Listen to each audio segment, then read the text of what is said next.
अस्सलाम वालेकुम। News one पर ईद ईसार के उन्वान से ईद लाउंज का एहतमाम किया गया है। मैं हूं आपका होस्ट साजिद हसन और मेरे साथ मौजूद है सवेरा भट्टी को होस्ट।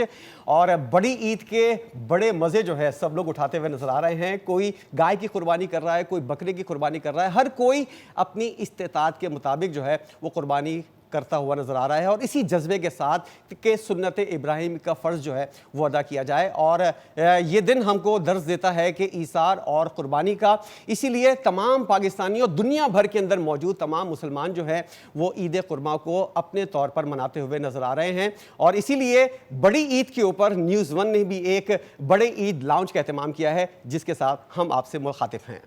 बिल्कुल ऐसे ही है। साल में एक बार आती है और ईद खुशियाँ हज़ार लाती है। मेरी जानिब से तमाम आलम इस्लाम को देखने और सुनने वालों को ईद उल अज़हा की ढेरों मुबारकबाद। और आज का दिन ख़ास तौर पर ईद के दिन के हवाले से हम ये बात करते हैं, ईद उल अज़हा के हवाले से। ये सिर्फ कुर्बानी का त्यौहार नहीं, जो भी गिले शिकवे होते हैं, कभी किसी से लड़ाई हो जाती है, नाराज़गी हो जाती है, तो आज के दिन वो सब दूर करके गले मिलने का दिन है, खुशियों का दिन है। और इसी पर बात करने के लिए और इसी ईद को सेलिब्रेट करने के लिए हमारे गेस्ट भी हमारे साथ मौजूद हैं। हमारे साथ मौजूद है मोहम्मद बिलाल सिद्दीकी साहब, और ये सोशल एक्टिविस्ट है, एंटरप्रेन्योर हैं और साथ ही फाउंडर हैं राइज कराची के। बहुत शुक्रिया आपने हमें वक्त दिया इस खुसूसी ट्रांसमिशन में, खुसूसी प्रोग्राम में ईद के हवाले से। सबसे पहले आपको ईद मुबारक सर। सबसे पहले बहुत बहुत शुक्रिया। तमाम सुनने वालों को मेरी तरफ से ईद की बहुत बहुत मुबारक हो। और ये एक ऐसा मौका है जहाँ सबको मिलना चाहिए, खुशियाँ बांटनी चाहिए। ठीक है बिलाल साहब, और भी बात करेंगे। और हमारे साथ मौजूद हैं सलमान राजा साहब, जो कि लाइफ कोच हैं और साथ ही फिटनेस ट्रेनर भी हैं। सर आपको भी ईद की ढेरों मुबारकबाद। थैंक यू, बहुत बहुत शुक्रिया, आपको भी ईद मुबारक। और इसके अलावा नाजिया अली हमारे साथ मौजूद है। आप होस्ट हैं, एंकर पर्सन हैं, मुख्तलिफ चैनल्स के अंदर आपने उनको देखा होगा और अपना भी चैनल चला रही हैं और इनके साथ भी खूब मज़े मज़े की बातें करेंगे। नाजिया, आपको भी ईद मुबारक। कैसा दिन गुजर रहा है? Thank you so much first of all, और ईद मुबारक आपको, पूरे पाकिस्तान को, तमाम मुसलमानों को। बहुत अच्छा, हमेशा की तरह उस पर बातें भी होंगी इंशाल्लाह ज़रूर। अभी आगे चल के और बातें भी होंगी। और इनके साथ मौजूद हैं शेफ़ शाहीना साहिबा। आप मज़े मज़े के सादा खाने बनाती हैं और ईद के मौके के ऊपर जो है यकीनी तौर पर इनसे चटपटे खानों के हवाले से भी कुछ रेसिपीज़ जानने की कोशिश करेंगे। और ख़ास तौर पर शाहीना साहिबा, आपसे जानना चाहेंगे कि जिन लोगों को कोलेस्ट्रॉल होता है या दिल के मरीज़ होते हैं, वो इस ईद के ऊपर किस तरह इंजॉय कर सकते हैं। तो बहुत शुक्रिया तमाम मेहमानों का, और आप लोगों के साथ साथ तमाम मेहमानों को भी मैं ईद की मुबारकबाद देता हूं।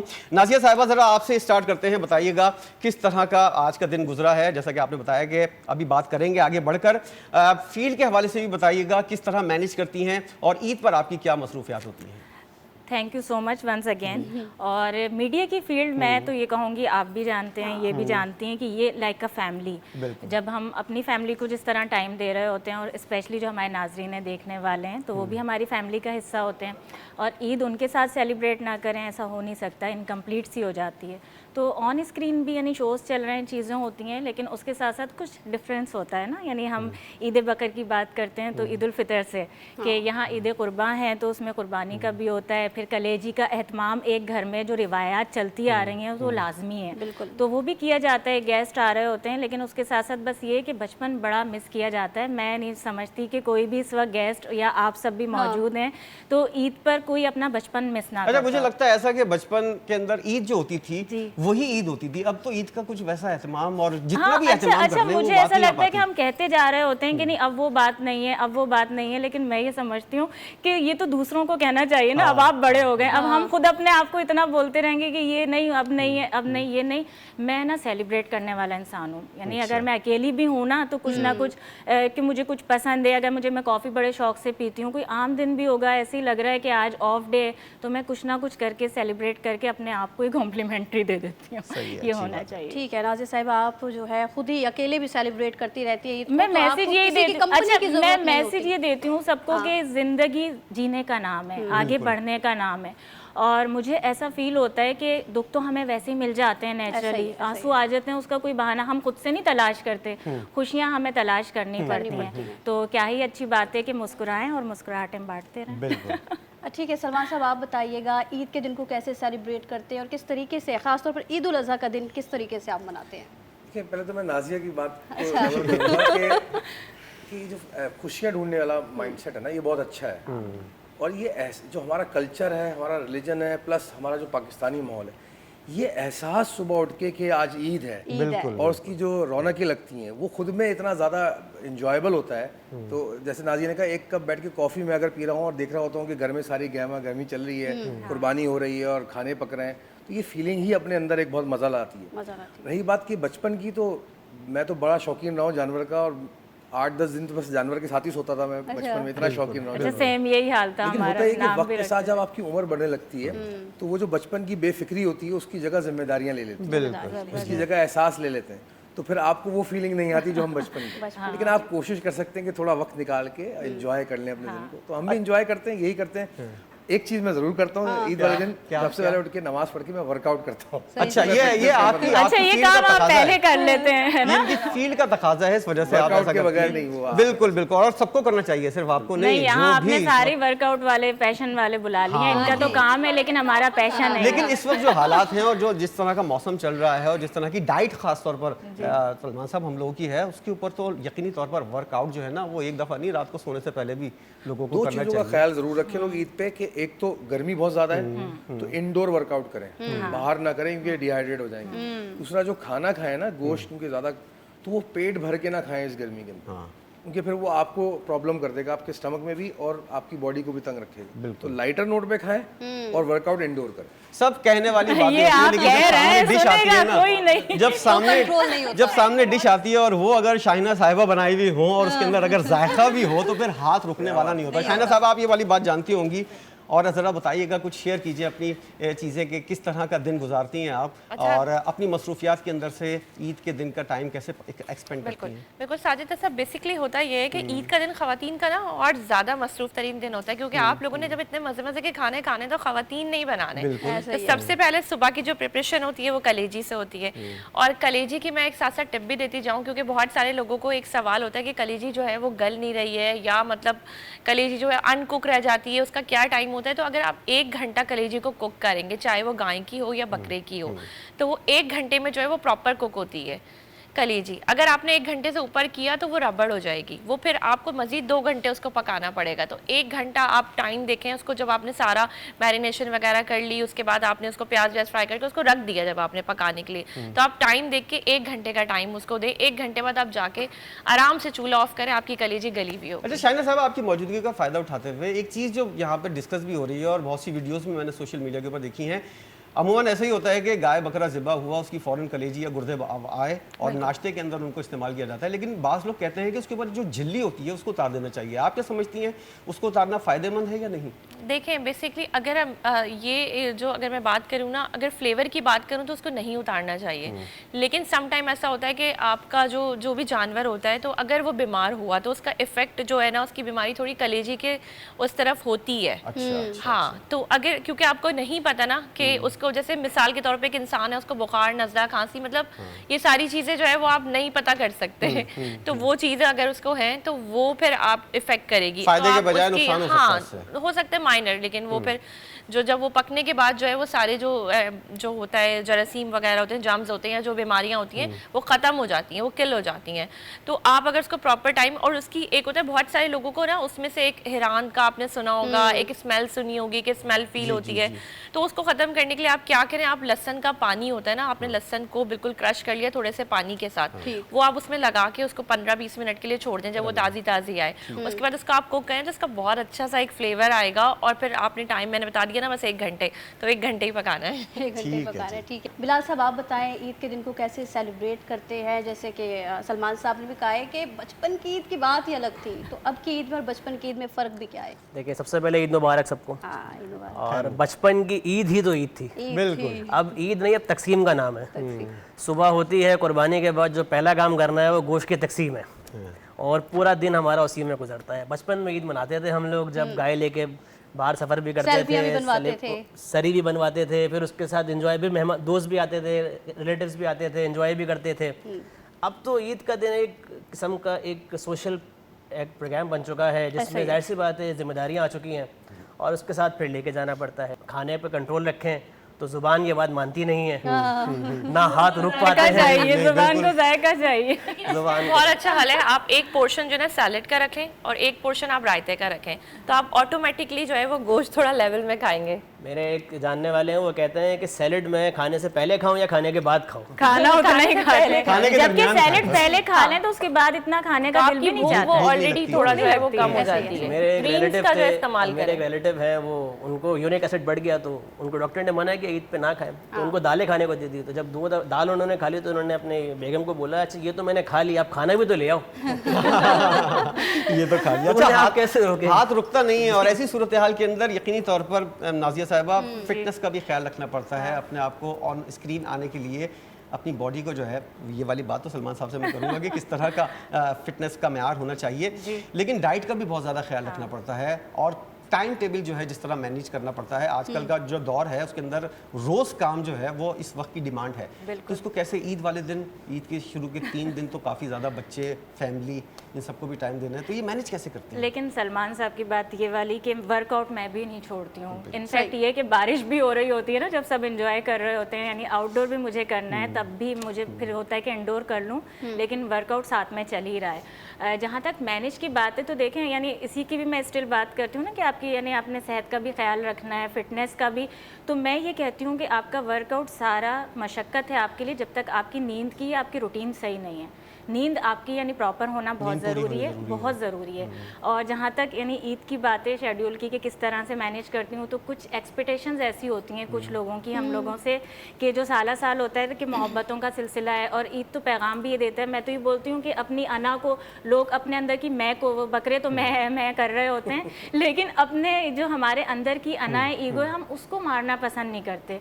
ईद कुर्बा नाम ही इसी का है कि आप मोहब्बत करें एक दूसरे के साथ, और अना को मारकर खुलूस के साथ, किसी के साथ आपका लड़ाई झगड़ा है, कोई रिश्ते आपसे रूठे हुए हैं, तो उनको जाकर मना लें, मौका होता है उनको मना लें कि आप इन जितने भी रूठे हुए लोग हैं उनको मना सकें आप। तो मुझे ऐसा लगता है, मेरी सेटिस्फेक्शन ये है कि कुछ ऐसे लोग होते हैं कि जहाँ हम ये सोचते हैं, क्योंकि मैंने अपने पेरेंट्स को भी इसी तरह से देखा कि होता है ना कि कोई और, यानी ज़रूरी नहीं कि हमारी लड़ाई हुई हो, किसी की आपस में है उसकी सुलह करवा दो, या आपने ईद पर होता है ना कि डीप फ्रीजर, सब तो ये सोचते हैं आजकल ये हो रहा है, कटिंग हो रही है, ये पीस मैं देख रही होती हूँ कढ़ाई बनेगी, ये बारबेक्यू का है, ये होता है ना। तो आप ये नहीं करें। बहुत सारे लोग ऐसे हैं जो मुस्तहिक हैं, आप स्पेशली अपने यानी ख़ानदान में भी, अपने अतराफ़ में, पड़ोसियों में, नेबर्स में जाकर देखें और उनको डिस्ट्रीब्यूट करें। तो मैं समझती हूँ खूबसूरती है।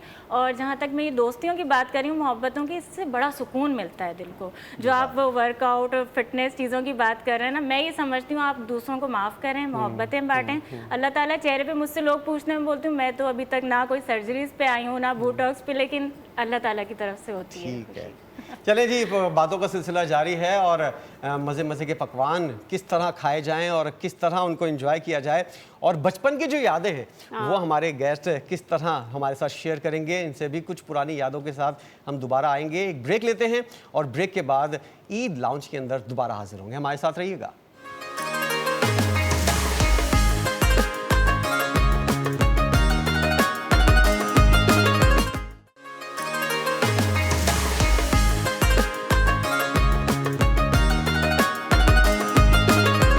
वेलकम जी। तो ईद के हवाले से बात कर रहे हैं, ईद को किस तरीके से सेलिब्रेट किया जाता है, और साथ ही बचपन में ईद पर क्या करते थे। हमारे जो गेस्ट हमारे साथ मौजूद हैं, और कौन सी डिश पसंद है जो ईद पे कुर्बानी के बाद फ़ौरन बनवाई जाती है, उस हवाले से सलमान साहब से बात करेंगे। सलमान साहब, ये होता है ना कि कुर्बानी होती है, उसके बाद हम सोचते हैं कि भाई ये वाली डिश पहले बनानी चाहिए, तो भाभी से कौन सी फरमाइश करते हैं कि ये डिश मैंने अभी खानी है फ़ौरन?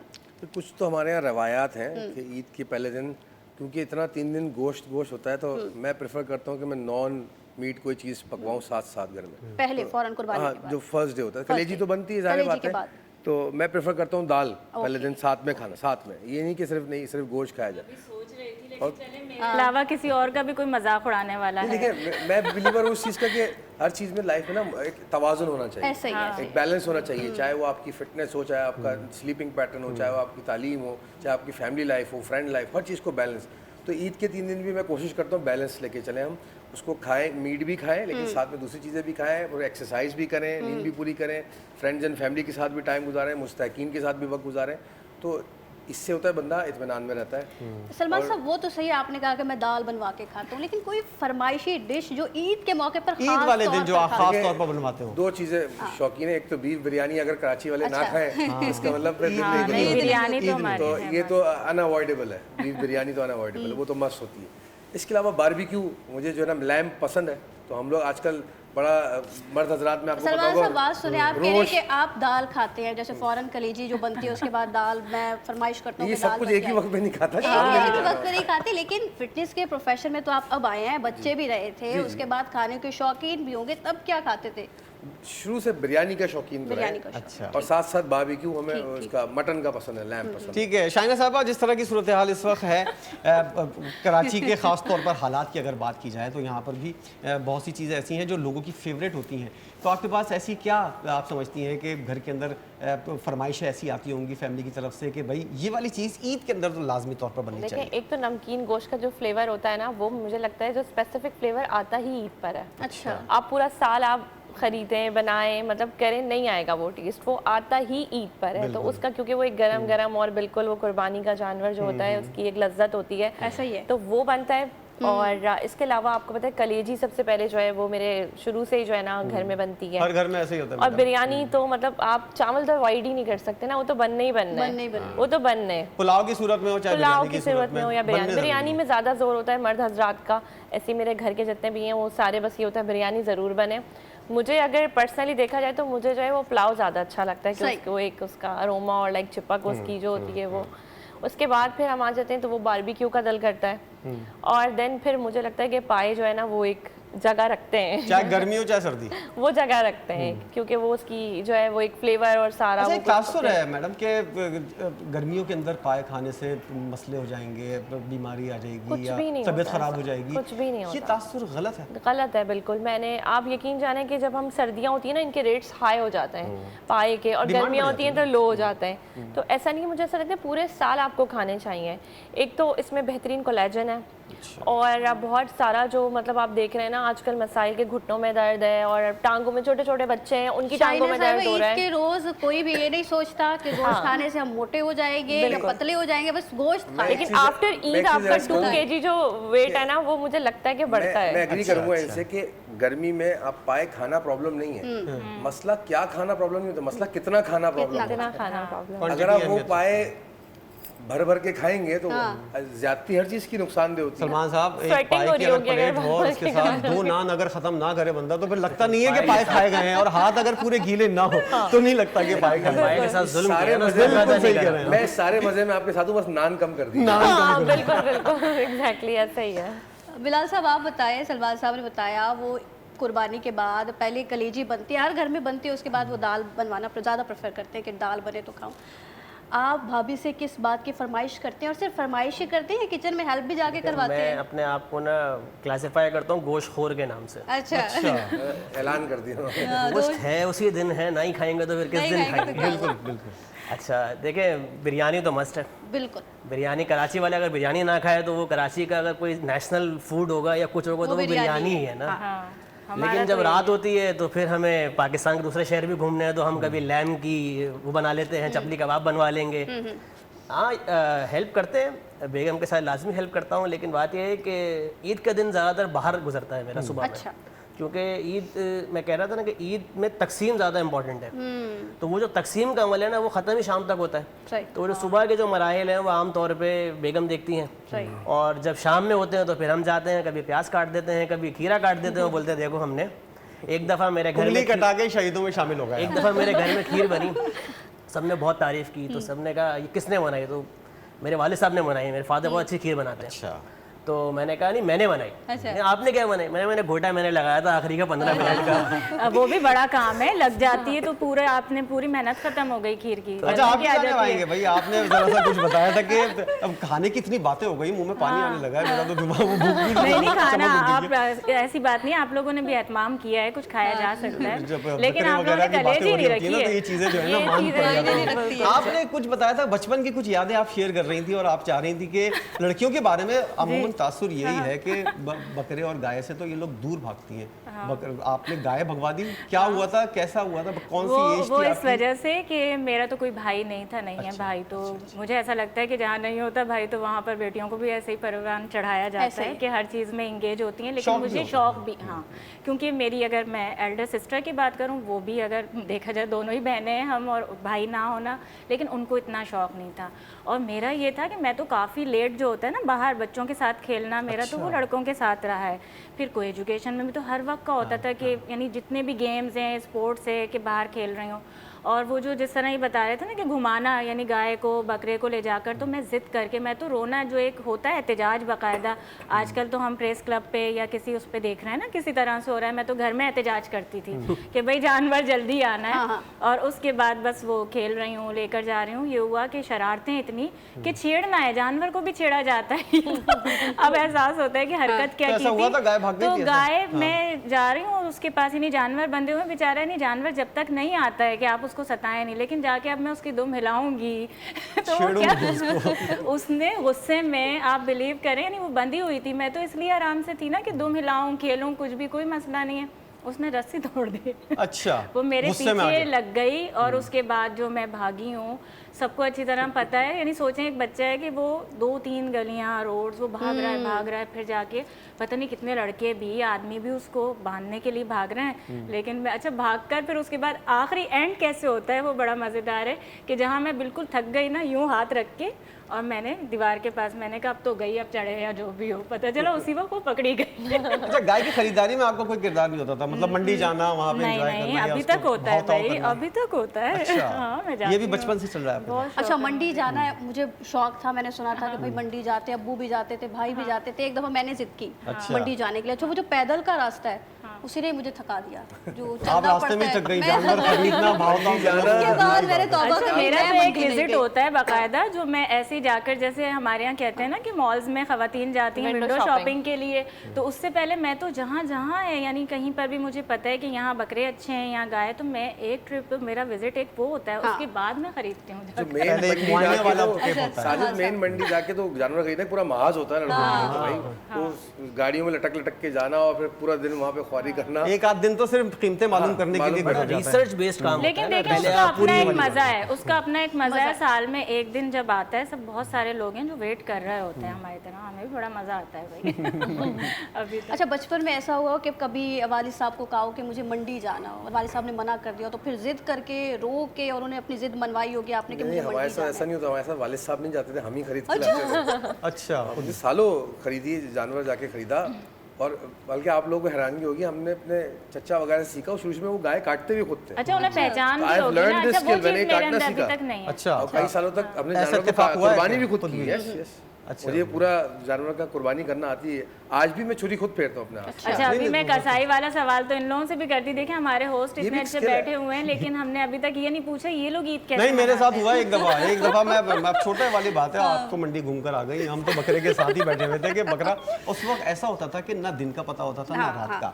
तो सूरत हाल ये होती थी कि आप दोपहर को अगर आपको थोड़ी सी गुनूदगी भी आ गई तो आप बकरे के साथ ही वहीं बैठना है और वहीं थोड़ी बहुत नींद भी पूरी करनी है। तो बकरा मेरे इर्द गिर्द घूमता रहा, उसकी रस्सी जब मेरे गले तक पहुंचे ना, मुझे एहसास हुआ कि मैं सो रहा था और इसने जो है ना मेरे पूरा फंदा लगा दिया। मुझे फिर बकरा खाने में तो क्या मैं बच गया किरदार था उसकी आपका, ये बताएं, खाने में क्या किरदार था?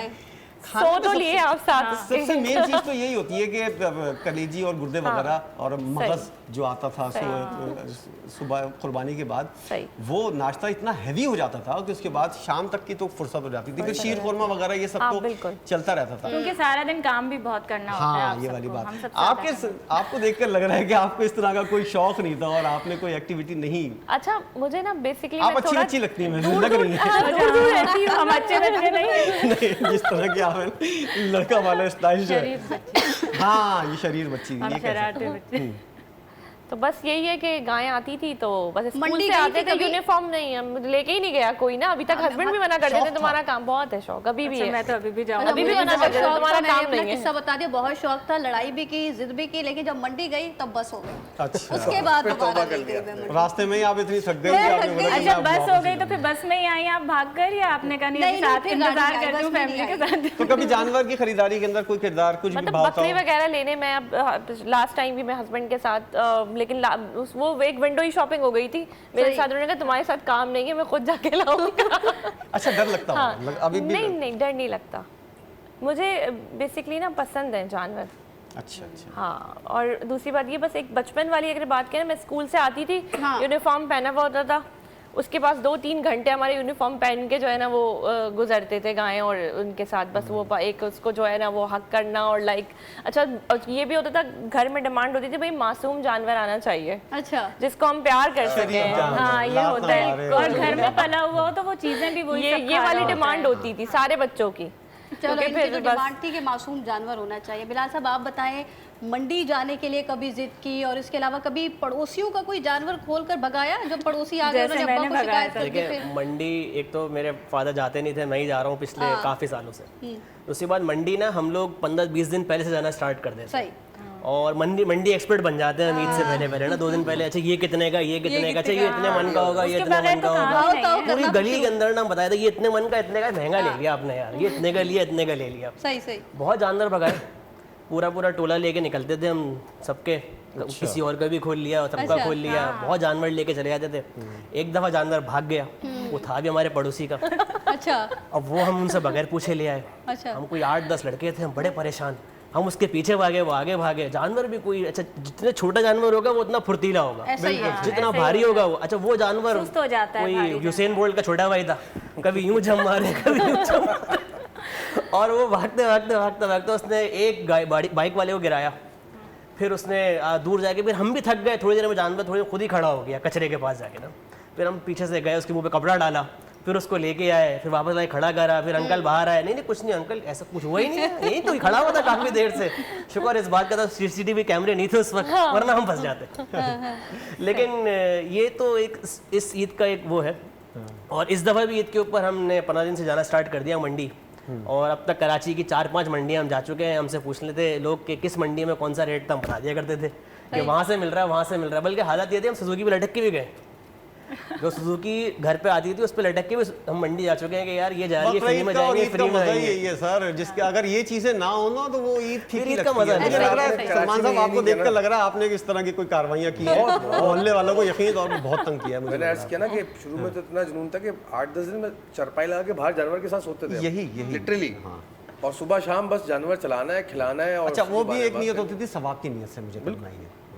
है। यंग एज में तो आप बचपन में तो करते हैं, अब जो है ना वो तरजीहात बदल गई हैं। अब तरजीहात ये सब नहीं, अब तरजीहात ये है कि जब जानवर की कुर्बानी हो जाती है तो क्योंकि हमें फिटनेस से ताल्लुक है, तो फिटनेस वाले खाना बनाने में खुद उनको बनाना पड़ता है, क्योंकि हमको टाइमली मील खाना पड़ता है। सलमान साहब, कभी जानवर का नाम भी रखा? जैसे हम देखते हैं ना, किसी ने बब्लू रख दिया, शेरू रख दिया, कभी जानवर का नाम बचपन में? हर जानवर आएगा आज और भी नाम बच्चे- रखा जाएगा। आज भी बच्चे रखते हैं, सबसे कॉमन बच्चे नहीं, आप सर, आप बचपन में रखा करते थे, नाम रखा करते बचपन में थे। आप बच्चों पे बात लेके आ जाते हैं फौरन, है?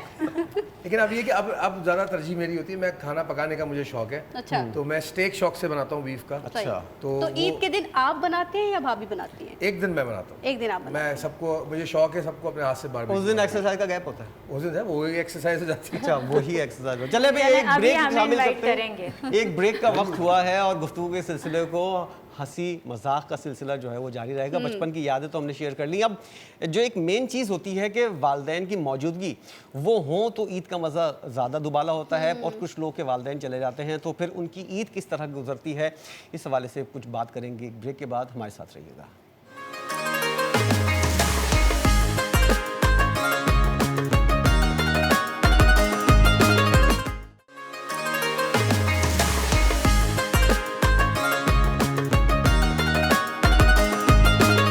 वेलकम बैक नाजरीन। तो अपने मौजूद मेहमान गेस्ट हमारे साथ ईद के मौके पर मौजूद हैं। इनसे हंसी खुशी वाली बातें हो रही हैं, ईद को कैसे सेलिब्रेट करते हैं, बचपन की ईद कैसे गुजरी, अब की ईद में क्या फ़र्क है। इसी के साथ अब ये भी बात करते हैं, क्योंकि हम यही देख रहे हैं ना कि जो वालिदैन का रोल होता है वो बड़ा अहम होता है। पेरेंट्स हमारी ज़िंदगी में एक अहम रोल अदा करते हैं और उनके बगैर ये ईद हो या कोई भी पल हो वो अधूरा होता है। तो वालिदैन के हवाले से थोड़ी बात करते हैं। नाज़िया साहिबा से बात का दोबारा एक बार फिर आगाज़ करूँगी। नाज़िया साहिबा, वालिदैन, पेरेंट्स, इनकी बड़ी अहमियत होती है हमारी ज़िंदगी में। और मेरी ईद हो या कोई भी दिन हो, अपने ख़ास तौर पर वालिद के बगैर तो नहीं गुजरता। अच्छा, वालिदा भी बहुत मुझसे मोहब्बत करती है, लेकिन वालिद का एक अलग ही बिल्कुल मकाम किरदार है मेरे बेटियों लिए। की ज़िंदगी में होता है। तो आप बताएं कि पेरेंट्स से जो पेरेंट्स थे उस ईद में और अब की ईद में क्या डिफरेंस नज़र आता है? कौन सा मौका ऐसा होता है जिसमें बहुत ज़्यादा याद आती है उनकी, और ख़ास तौर पर, और क्या लगता है कि यार इस वक्त अम्मी को, अब्बू को, वालिद को, वालिदा को होना चाहिए था? वालदेन की जब भी किसी की डेथ होती है ना, आपको सच बताऊं, मुझे ऐसा लगता है, मैं उस वक्त जब तसल्ली किसी को दे रही होती हूँ तो मैं ये कहती हूँ अभी ये रोना कुछ भी नहीं है, पूरी ज़िंदगी रोना है वालदेन के लिए। और मुझे ऐसा फील होता है कि तकलीफ़ों से ज़्यादा वालदेन आपको खुशियों में, अचीवमेंट्स में याद आते हैं, जो कि वो ब्लेसिंग अल्लाह ताला ने जब दी होती है ना परवरिश की सूरत में। जैसे मैं अपनी ज़िंदगी की बात करती हूँ और ख़ास तौर पर मेरे वालदेन का ऐसे कि हम क्योंकि ईद उल अज़हा ही सेलिब्रेट कर रहे हैं, ईद कुरमा से मेरी यादें ऐसी हैं कि ईद के 3rd दिन जब मुझे अच्छी तरह याद है अब्बू की डेथ हुई थी, और वो ईद हमने इसलिए नहीं की थी कि मेरे ताया को 19 डेज़ ही हुए थे डेथ हुए हुए, और उन्होंने इतना सीरियस लिया था, दोनों भाइयों की जोड़ी थी कि मैं अब नहीं बचूंगा। ऐसा भी मोहब्बतें ऐसी भी होती हैं, बिल्कुल। तो मुझे अभी तक याद है, मैं सबको देख रही थी कि ये मेरे बाप के जनाजे में सब तैयार क्यों आए, लड़कियों की मेहंदी क्यों लगी, क्योंकि हम लोगों की नहीं लगी हुई थी, ईद ही नहीं की थी तो मेहंदी भी नहीं लगी हुई थी उस तरह से। यानी कुछ टाइम तक तो मुझे याद ही नहीं था कि ईद है तो सब तैयार इसलिए हैं, जनाजे में जो आ रहा है अपने घर की दावतें छोड़कर आ रहा है। और मुझे ऐसा लगता है कि अम्मी के लिए मैं सोचती हूँ तो शब बारात जैसे ही आती है कि शब बारात आई, खुशियाँ लाई, और उसके बाद मुझे लगता है एकदम से याद आ जाती हैं चीज़ें कि वो हलवा बनाती थी। इनफैक्ट ये कि उन्होंने मेरी पसंद की चीज़ें, यानी खाना, इंसान का कुछ नहीं पता होता, खाना जो उन्होंने बनाया था वो रखा हुआ था और वो नहीं थी। ऐसा भी होता है ज़िंदगी में। तो खास चीज़ थी जो वालदा बनाती थी ईद वाले दिन?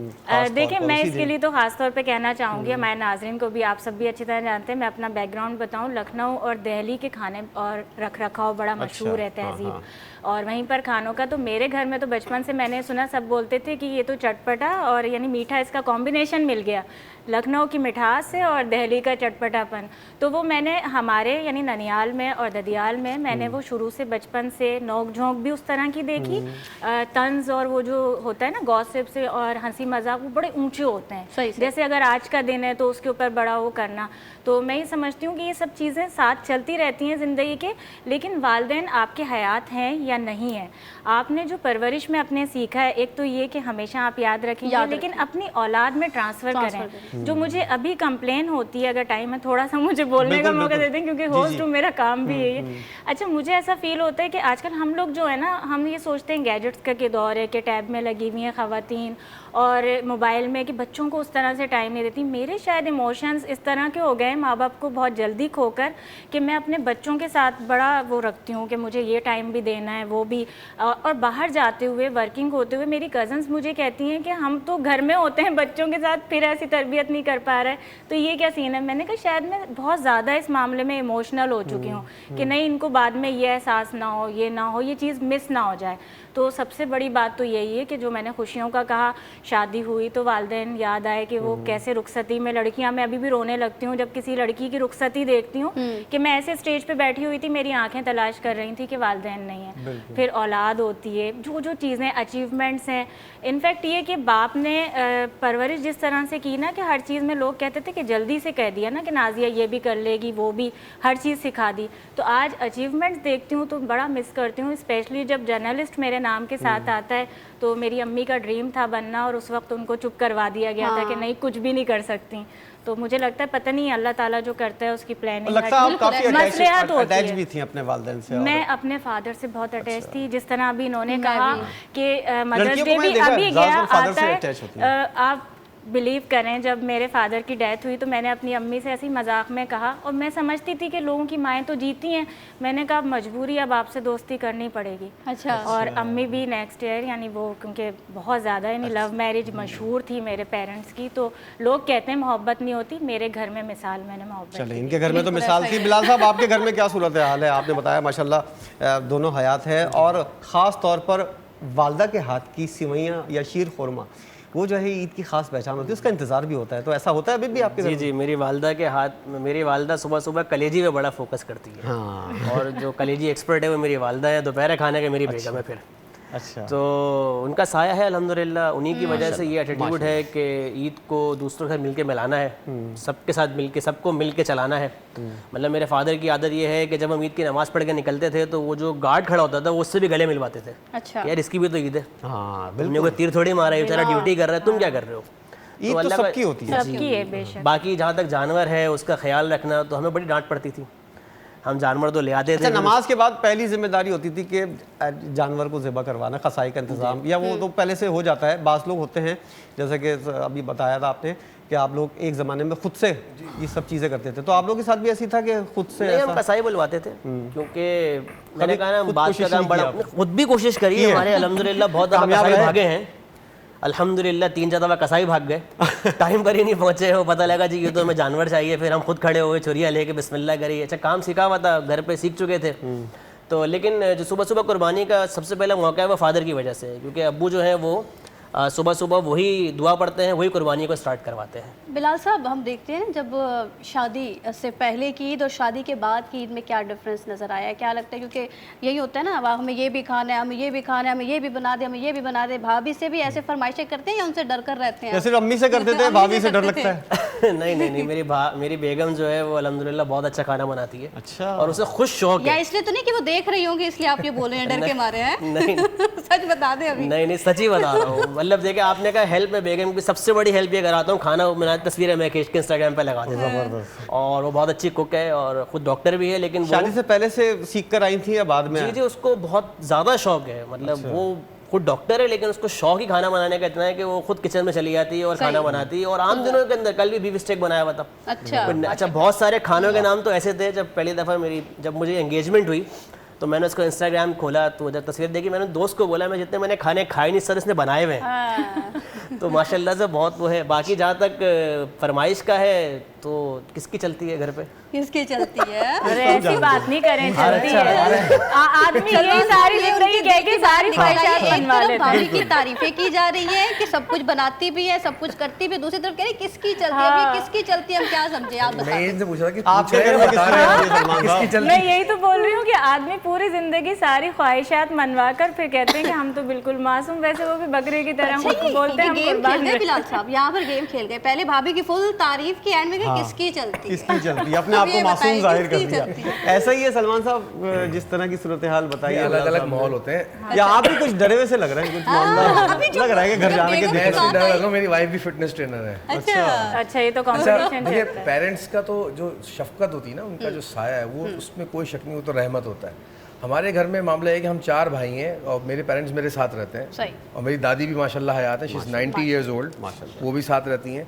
तो मेरा सिर्फ ईद पे नहीं, रोज़ का मेरा मामूल है, मैं रात का खाना अपने वालिदैन और दादी के साथ खाता हूँ। अच्छा। और खाने के बाद हमारे यहाँ रूल है, हम आधा घंटा बैठ के गुफ्तगू करते हैं, बातें करते हैं, पुराने किस्से याद करते हैं, पुराने मामलात जो भी डिस्कशन होती है। हाँ, डेली का रूटीन है बहुत मेरा। अच्छे। और मैं आधा पौना घंटा उनके साथ गुजारता हूँ। और मुझे मेरे ख्याल में दिन का सबसे अच्छा टाइम मुझे वही लगता है कि जब मैं बुजुर्गों के साथ बैठ के बहुत कुछ सीखने को मिलता है, ऐसा ही है। अपनी हिस्ट्री के बारे में पता चलता है, वो उनके चेहरे पे खुशी देख के मुझे अच्छा लगता है। बच्चे भी बैठे होते हैं, वाइफ भी होती हैं सब।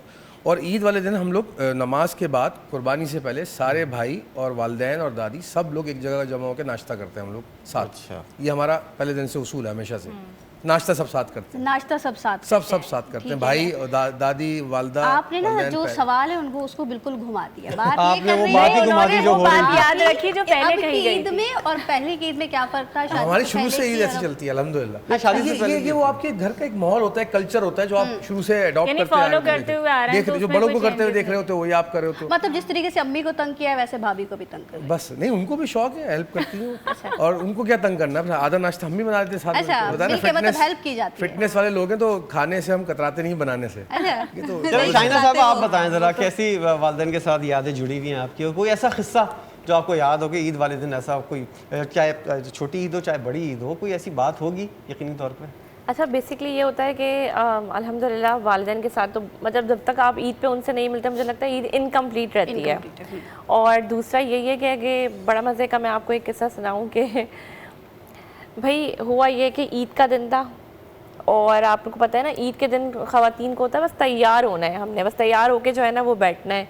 और अम्मी जो है वो बेचारी सफाइयों में लगी हुई होती हैं कि मेहमान आएंगे और सारा वो घर को बस चमकाने में और उसमें, और मेहमान भी आ जाते हैं और अम्मियाँ हमारी वैसे ही नज़र आती हैं। तो मैंने ना एक दफ़ा ईद पे मैंने अम्मी को कहा, मैंने कहा नहीं बस आपको मैंने मेकअप करना है, आपको मैंने रेडी करना है, तैयार करना है। अब वो मैं अम्मी को बिठाया और उल्टा सीधा उनको तैयार कर दिया और वो सारा जो है ना, वो उसके बाद मेहमान आए, वो ये आज क्या हुआ है, आज बहुत डिफरेंट लग रही हैं आप ना। तो अच्छा अम्मी को इतनी भी फुर्सत नहीं वो शीशा देख लें, उसके बाद जब आखिर में उन्होंने शीशा देखे और जो उसके बाद जो मुझे चप्पल जो पड़ी है ना बस हुआ क्या था ऐसा, आपने क्या गलत तैयार कर दिया था क्या? ऐसा ही होना है ना, एक छोटी बच्ची क्या तैयार करेगी आपसे तो वो। अच्छा, तो जो अम्मी की कंडीशन उस जमाने में होती थी, अब आपकी वैसी कंडीशन होती है घर के अंदर, सब काम करने हैं और आखिर में तैयार होना?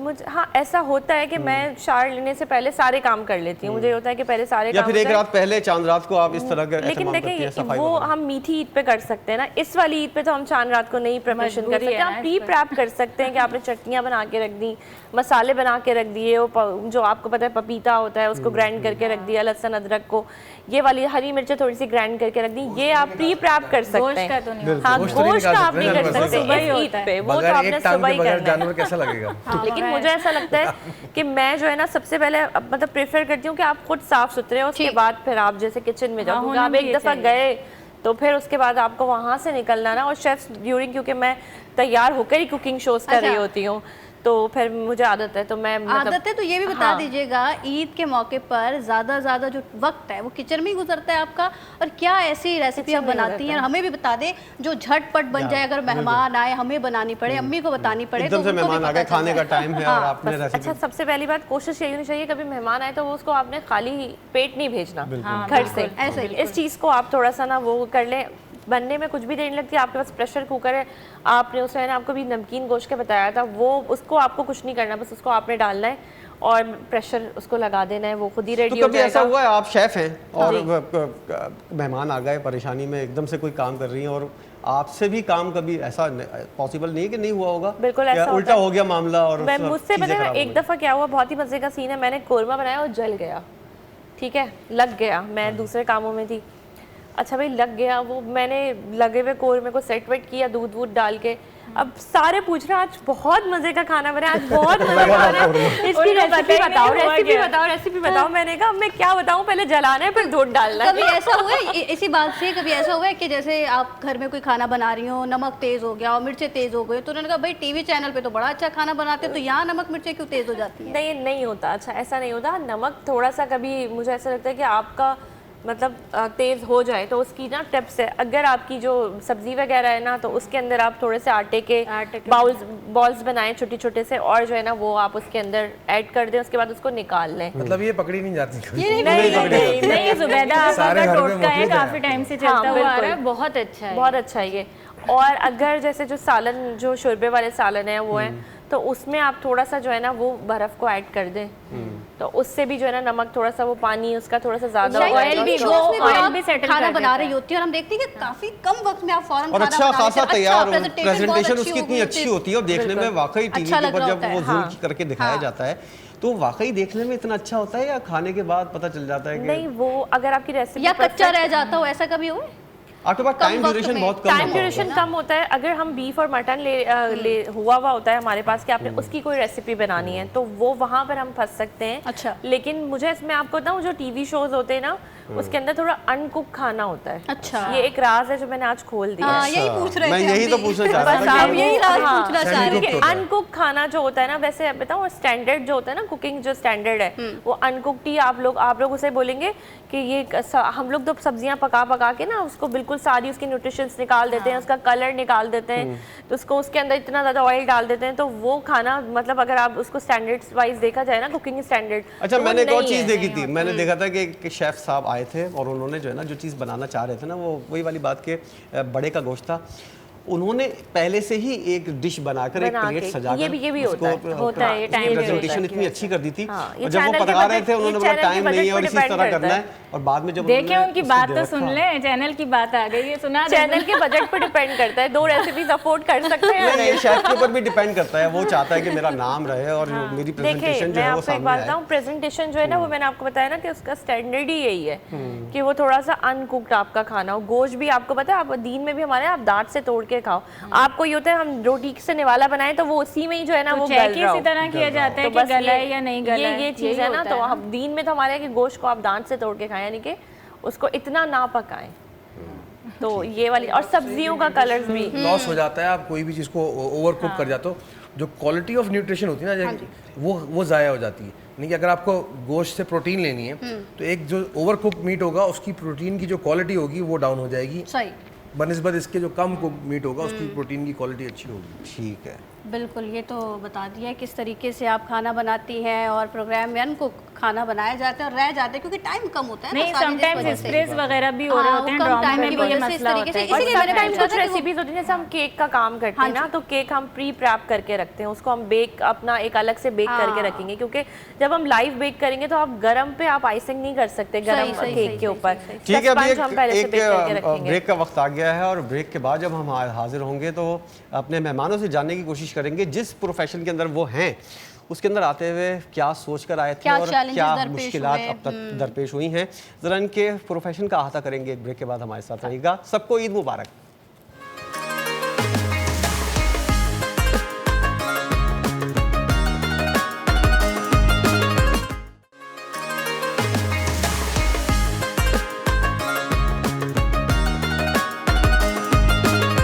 वेलकम बैक नाजरीन। ईद का मौका है, आप हमारी ट्रांसमिशन देख रहे हैं, प्रोग्राम देख रहे हैं, मज़े मज़े की बातें हो रही हैं, गुफ्तगू हो रही हैं किस तरीके से ईद के दिन को सेलिब्रेट करते हैं। शादी से पहले की जो लाइफ थी उसके हवाले से भी बात की, बाद की लाइफ में क्या फ़र्क आया और बचपन की ईद में और अब की ईद में क्या फ़र्क है, वो सारी बातें की जा रही हैं। अब प्रोफेशन के हवाले से भी बात कर लेते हैं। सलमान साहब, प्रोफेशन में जैसे अभी मैंने पहले भी आपको बताया कि आप अब आए हैं, पहले बचपन से तो नहीं थे, तो अब ये बताइएगा कि इस प्रोफेशन में आते हुए आपको क्या चैलेंजेस दरपेश हुए, कौन सी मुश्किलात थी जो आपको लगी कि यार ये मुश्किलात बहुत ज़्यादा थी, इनको फेस करने के बाद आप इस मकाम पर पहुँचे हैं? देखिए, सबसे बड़ा तो चैलेंज होता है वो अपनी ज़ात थी, खुद और अपनी बॉडी थी। इनके फिटनेस में जब आप आते हैं सबसे ज़्यादा आपको फेस अपनी बॉडी को करना ऐसा ही है। दूसरी बात, ये मेरा प्रोफेशन नहीं, ये मेरा पैशन है। अच्छा। विदाउट पैशन कुछ लोगों को कुछ चीज़ों का शौक होता है और कुछ लोगों का शौक जब हद से बढ़ जाता है वो ज़ौक बन जाता है। तो वैसे तो मैं बाय प्रोफेशन एक बिजनेसमैन हूँ, लेकिन पैरेलल टू दिस मुझे फिटनेस का शौक है। मैं 25 साल से जो है जिम जा रहा हूँ, एक्सरसाइज कर रहा हूँ। अच्छा। और स्कूल के दौर से, कॉलेज के दौर से मैं फिट हूँ। अच्छा, इसके अलावा क्या बिजनेस है? मेरी फैक्ट्री है। अच्छा। पैकेजिंग की मेरी अपनी कंपनी है, वो रन करता हूँ अल्हम्दुलिल्लाह। ये बिजनेस बाद में शुरू किया? ये तो पैशन है, मेरा शौक है शुरू ये शौक है। तो मैंने शुरू से आप उस काम के अंदर थे, अब जाके ये इसको स्टार्ट किया। और फिटनेस में तो मैं शुरू से था, जिम जाता था तो मुझे शौक था। तो मैंने फिर सर्टिफिकेशन की, इसमें ग्लोबल सर्टिफिकेशन की। मैं एक सर्टिफाइड पर्सनल ट्रेनर बन गया।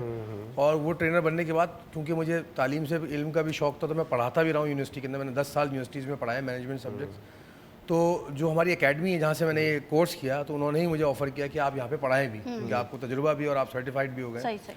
तो अब मैं उसी एकेडमी के अंदर पढ़ा भी रहा हूँ। एज जो लोग नए ट्रेनर बनना चाहते हैं उनको मैं पढ़ाता हूँ। और मैं खुद एक सर्टिफाइड ट्रेनर भी हूँ, दूसरों को ट्रेन भी करता हूँ और खुद भी वर्कआउट करता सलमान हूँ। साहब, जिस तरह आपने कहा ना कि फैक्ट्री भी है, बिजनेस फिर मेरा पैशन था, ये वो सब कहना आसान है, लेकिन जो चीज़ें हालात आपने सामना किया है, यकीनी तौर पर उनकी मुश्किलात को भी आपने फेस किया होगा। क्या मैं जब लाइफ कोचिंग करता हूँ, मैं मोटिवेशनल टॉक्स देता हूँ, तो उसमें यंग बच्चों को मैं ये बताता हूँ कि सक्सेस के लोगों ने अपनी अपनी तारीफ बयान की।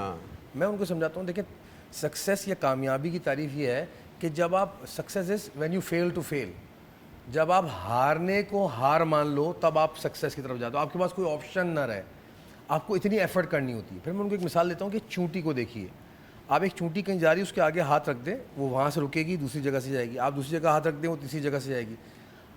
इंतहा ये कि आप बहैसियत इंसान थक जाएंगे, वो अपना रास्ता बदलना नहीं थकेगी, वो जाके ही रहेगी।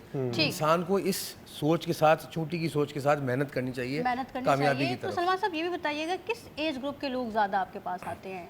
यंगस्टर्स में बड़ा रुझान है कि वो बहुत फ्रस्ट्रेटेड है। अच्छा, और एक माइंडसेट उनके दिमाग में डाल दिया गया है कि सक्सेस का मतलब है ओवरनाइट सक्सेस, बहुत क्विकली सक्सेस मिल जाएगी। अच्छा। यूट्यूब से और सोशल मीडिया के चक्कर में लड़के जो है ना, शॉर्टकट कोई सक्सेस नहीं होती। मैंने 10 बिजनेसेस किए और मैं फेल हुआ, फिर मैं 11वें बिजनेस में कामयाब हुआ और मैं सक्सेसफुली अपने बिजनेस आज रन कर रहा हूँ और बहुत कामयाब हूँ अपनी फील्ड के अंदर। लेकिन हिम्मत नहीं हारना और नेगेटिव नहीं रहना। ओवरनाइट कोई सक्सेस नहीं होती, सक्सेस बिल्डअप होती है। हर गुजरते दिन में हर गलती के साथ आप ये सीखें कि मुझे दोबारा वो गलती नहीं करनी, और आप आज से बेहतर इंसान कल बन के सामने आएं। ऐसा ही ऐसा ही जब आप इस सोच के साथ, जब अपनी गलती निकालने वाले पहले इंसान भी आप हों और आखिरी इंसान भी आप हों, तब आप कामयाबी की तरफ चलते हैं। ऐसा ही है, बिल्कुल सही।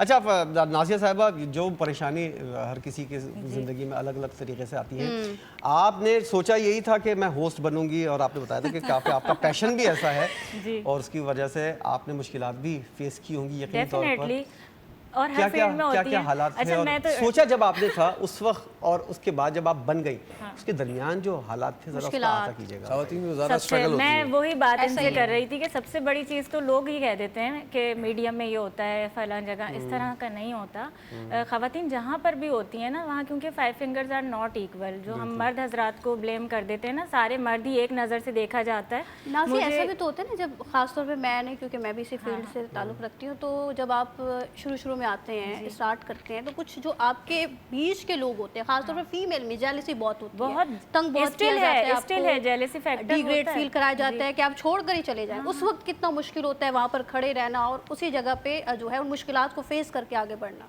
बहुत ज़्यादा होता है। अच्छा, डायरेक्शन आप अगर एक समझें ना, जिस तरह आपने अभी चिंटी की एग्जांपल दी, मेरे साथ ये हुआ है कि मैं अगर पैशन की बात करूं तो बचपन में मेरा वो हाल था कि जिसे कहा जाता है ना, फैमिली बैकग्राउंड भी ऐसा कि मीडिया के नाम से सब जैसे पता नहीं कौन सी मखलूक जाती है ना वहाँ पर, कि नहीं मीडिया में कैसे जाया जा सकता है। और मैं बचपन में ही यानी अपने स्कूल में बैठ गई, डायरी में किसी का भी टीचर को बिठा लिया, फलां को पकड़ लिया कि इंटरव्यू कर रही हूँ। मेरा इतना ज़्यादा पैशन था।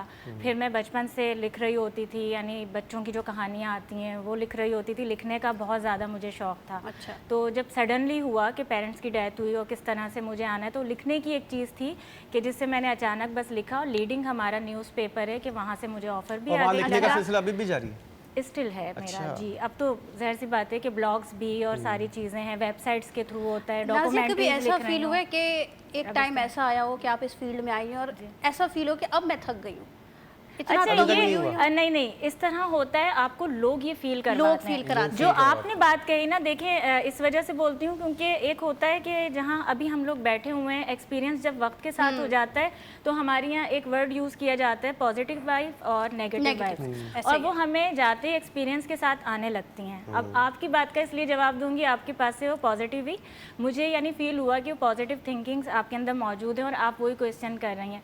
जब आप तरक्की करते हैं, जो लोग आपके साथ चलना स्टार्ट करते हैं ना, सबसे पहले जेलस आपसे वो होते हैं क्योंकि वो एक्सेप्ट नहीं कर रहे होते। और मैं ये सबसे बोलती हूँ कि मेरा ये था कि कोई था नहीं सपोर्टिव। लोग कहते हैं कि भाई आपका कोई होना ज़रूरी है, पर्ची होनी ज़रूरी है, जो इन्होंने शॉर्टकट होना चाहिए। मुझे काम इस बेस पर फर्स्ट टाइम मिला था जब मेरा इंटरव्यू हुआ। उन्होंने पूछा कि बेटा आपका रेफरेंस क्या है। मैंने कहा मैं अपना रेफरेंस खुद हूँ, अच्छा, यानी मेरी चीज़ें देख लें। उस कॉन्फिडेंस की बेस पर हुआ था कि यानी किसी का नाम नहीं लिया कि कोई भी नहीं है, और उस बुनियाद पर, उस बेस पर हो रहा है।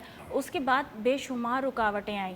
ये भी होता था कि काफ़ी जगह के नहीं, यानी मैं गई हूँ प्रोग्राम में, ये भी वक्त देखा है मैंने, और मैं ऑन एयर बताऊँगी, आप 2 होस्ट हैं, मैं लाइव प्रोग्राम में गई हूँ, और वो जो फीमेल होस्ट हैं वो इतनी इनसिक्योर हो रही हैं कि वो बोलने का मौका नहीं दे रही, आपस में बोल रही हैं नाज़िया को क्यों बुला, किसने बुलाया? अच्छा। भाई नहीं है। वो सोच रही है हमारी जॉब जाएगी।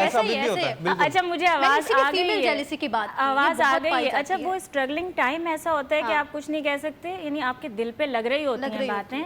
अभी वो बहुत सारी एंकर्स ऐसी हैं, बड़े प्रोग्राम्स जब कर रही होती हैं, वो मुझे बुलाती हैं, पहले डिस्कस करती हैं कि नाज़िया आप अच्छा बोलोगी ना, आप आओगी तो हमारे प्रोग्राम की वैल्यू बढ़ी। नहीं, वो मुझे अब इनवाइट कर रही होती हैं, कहाँ के वो मुझे बोलने नहीं दे रही होती। यही आपकी सक्सेस है। तो ये चीज़ें होती हैं। अब उसके साथ ही जैसे इन्होंने बिजनेस की बात की, देखिए मैं मीडिया की फील्ड को चाहे किसी भी प्लेटफॉर्म पे, नहीं किसी भी जगह हो, मैं बोलती हूँ लोग कह देते हैं हवाई कमाई तो नहीं है, लेकिन अगर आप अपनी सेम डायरेक्शन रखें, ऐसे ही है, बिजनेस की तरफ भी मैं आई तो मेरा अल्हम्दुलिल्लाह ग्रुप ऑफ कंपनीज है जिसकी CEO हूँ मैं, उसी में वेब TV भी है, न्यूज़पेपर भी है मेरा, वो मैं रन कर रही हूँ। तो उसके साथ मुझे अब ये फील होता है, मैं इस अहद के साथ उस सीट पर बैठी हूँ कि जो मैंने स्ट्रगल की है। मेरे पास जब लड़कियाँ आती हैं ना न्यूज़ एंकर के लिए, इंटर्नशिप के लिए, तो मैं उनसे इनफैक्ट हैरेसमेंट तक का सवाल करती हूँ कि अगर आपको कहीं से कोई भी ऐसी चीज़ फील होती है आप मुझे बताएं। बहुत अच्छा करती हैं आप, और इसलिए ख़वातीन का एतमाद बढ़ाने के लिए चीज़ें ज़रूरी होती हैं। बिलाल साहब, राइस कराची आज़ाद थिंक टैंक का वजूद कायम करना कहाँ से आइडिया आया, और क्या मुश्किलात पेश आई और क्या वाकई ज़रूरत थी इसकी कराची में, और आप सही चल रहे हैं बिल्कुल। मसाइल को हल करने की जो नीयत थी आपकी, उस नीयत के ऊपर तो अभी भी आप कायम हैं। मसाइल हल हो रहे हैं? मसाइल हल हो जाएंगे। अच्छा, हम पॉजिटिव रहना चाहिए हमें। इस राइज कराची के पीछे जो कॉन्सेप्ट है वो है पॉजिटिविटी। आप सोसाइटी में सरकारी बयान लग रहा है मसाइल हल हो जाएंगे। सर, जितने मसाइल हैं ना उनको देखकर लगता नहीं है कि मैं एक सवाल पूछता हूँ हर किसी से, आपने क्या किया? आपने मसले के लिए अपने हिस्से का काम किया? आपने अपने मसले के लिए क्या किया? हम खुद कुछ नहीं करते। हम हर दफा दूसरे को ढूंढते हैं और उसको खड़ा होकर पूछते हैं यार वो करेगा। अच्छा, हर किसी आपकी इस बात से मुझे याद आया, मैं एक दफ़ा मार्केट गया तो वहाँ पे जैसे बारिश होती है, पानी पड़ा हुआ होता है, हर कोई दुकान इतनी अच्छी बनी हुई उसके सामने रोड के ऊपर।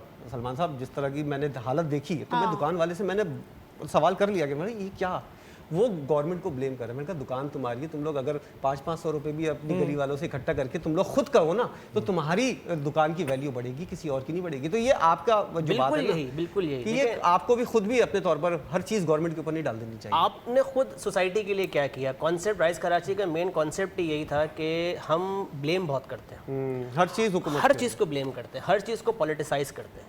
अच्छा, हमारे जो पॉलिटिकल दोस्त हैं वो उसको फ़ायदे में उठाते हैं, आवाम का फ़ायदा नहीं होता। यही हम अल्टीमेटली पिछले कई साल से देख रहे हैं। हम पिछले 20 साल से जो ट्रेंड देखें वो ये है कि आपका हर मैटर जब सियासी नज़र हो जाता है तो वो मसला हल नहीं होता, और इसी तरीके से कराची का हाल भी ख़राब हुआ है। बिलाल दूसरी साहब, बात, आप सोशल एक्टिविस्ट भी हैं, काम भी करते हैं, और आप जैसे कह रहे हैं कि मसाइल हल हो जाएंगे, अपना काम खुद भी करना चाहिए, लेकिन आपको क्या लगता है इन तमाम तर मसाइल का जिम्मेदार कौन है? हुकूमत को समझ रहे हैं, अवाम है, क्या समझ रहे हैं? कोई और कोई एक जिम्मेदार नहीं होता किसी भी मसले का ना। आप जिसकी बात कर रहे हैं वो उसमें सब स्टेक होल्डर्स हैं, सब कनेक्टेड है। मैं आपको छोटी सी मिसाल देता हूँ। इस वक्त कराची के अंदर 4 लाख बच्चा मैट्रिक करके निकला है। यही बच्चा बाद में जाएगा, इंटर करेगा, यूनिवर्सिटी में जाएगा। कराची में जो जॉब्स क्रिएट होंगी वो गालिबन 2.5 से 3 लाख भी नहीं होंगी। अब जो 1.5 लाख बच्चा है वो डिप्रेशन में जाएगा। ये जो सड़कें टूट फूट का शिकार है और ये जो मसाइल हैं ये तो आवाम नहीं करेगी। अच्छा, चले सड़कें टूट फूट का शिकार है आपकी पूरे कराची को अगर हम देख रहे हैं तो तहस नहस हुआ है। इसको 3 एरिया में डिवाइड कर लेते हैं ना। आपका एक बड़ी सड़क है वो गवर्नमेंट की जिम्मेदारी है, वहाँ आप कुछ नहीं कर सकते। छोटी सड़कें टाउन की गली की है। आप खुद कभी टाउन के पास गए? नहीं। आपने खुद कभी उसी में कंप्लेन करी? अच्छा, नहीं कुछ होगा ना, आप कंप्लेन तो करें। सही, हम उस पर करते ही नहीं है ना। हम खड़े होकर सिर्फ ब्लेम करेंगे। लेकिन अब मैं साल देता हूँ, एक दोस्त है मेरा, वो गोश्त लेने जाता है, वो जाके पहला सवाल बोलता है कमिश्नर की रेट लिस्ट का है।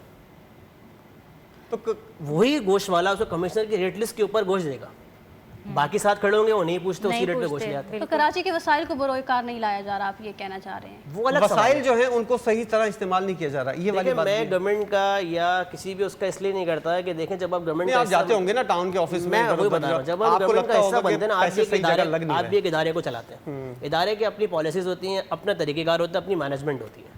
वो जब आप उसका पार्ट बनेंगे तब आपको अंदाजा होगा कि आटे घी का दाल का भाव क्या है। बिलाल साहब, फिर तो ये ना वसाइल का मतलब मास्टर प्लान नहीं। अगर कराची का मास्टर प्लान होता तो फिर ये सूरत हाल हमें नजर ही नहीं आती। बिल्कुल ऐसे ही, बल्कि मैं तो इस पे ये कहूँगा कराची के बारे में जो सजेशंस है वो नहीं दिए जाते। मतलब आप किसी से, आप अपनी यूथ के पास चले जाएं, आप जो मैनेजमेंट ग्रेड्स उनके पास चले जाएं, उनको पूछे कराची का जो गवर्नेंस सिस्टम क्या होना चाहिए। क्या यूनिवर्सिटी में इसकी डिबेट होती है? नहीं, ऐसे बारे में किसी कोई बात नहीं। ओपन सर्कल में इसकी डिबेट होती है। बारिश हो जाए, हालांकि घंटों की भी बारिश नहीं होती, आधे घंटे में सारे इशारा फैसल देख ली, जो मेन इशारा फैसल। जी जी, तो मैं ये तो बोलूं, जिन लोगों का काम मैनेजमेंट है, जिन लोगों का जो पढ़ रहे हैं मैनेजमेंट, क्या मैनेजमेंट स्कूल्स बच्चों को ये पढ़ा रहे हैं कि यार एक सिटी जिसकी आबादी 3 करोड़ है उसको चलाने के लिए निजाम क्या होना चाहिए? ठीक, हम अभी तक उसी पे डिबेट नहीं करते। राइज कराची का मकसद यही था। मकसद ये है कि आवाम भी अपना हिस्से का काम नहीं कर रही, गवर्नमेंट तो कर ही नहीं रही, और टाउन वगैरह जो जिम्मेदार है इदारा या फिर शख्सियात या फिर आवाम, वो अपने हिस्से का काम नहीं कर रहे। मैं अपने हिस्से का काम नहीं कर रहा, मैं सोसाइटी का पार्ट हूं। जब मैं आगे बढ़ूंगा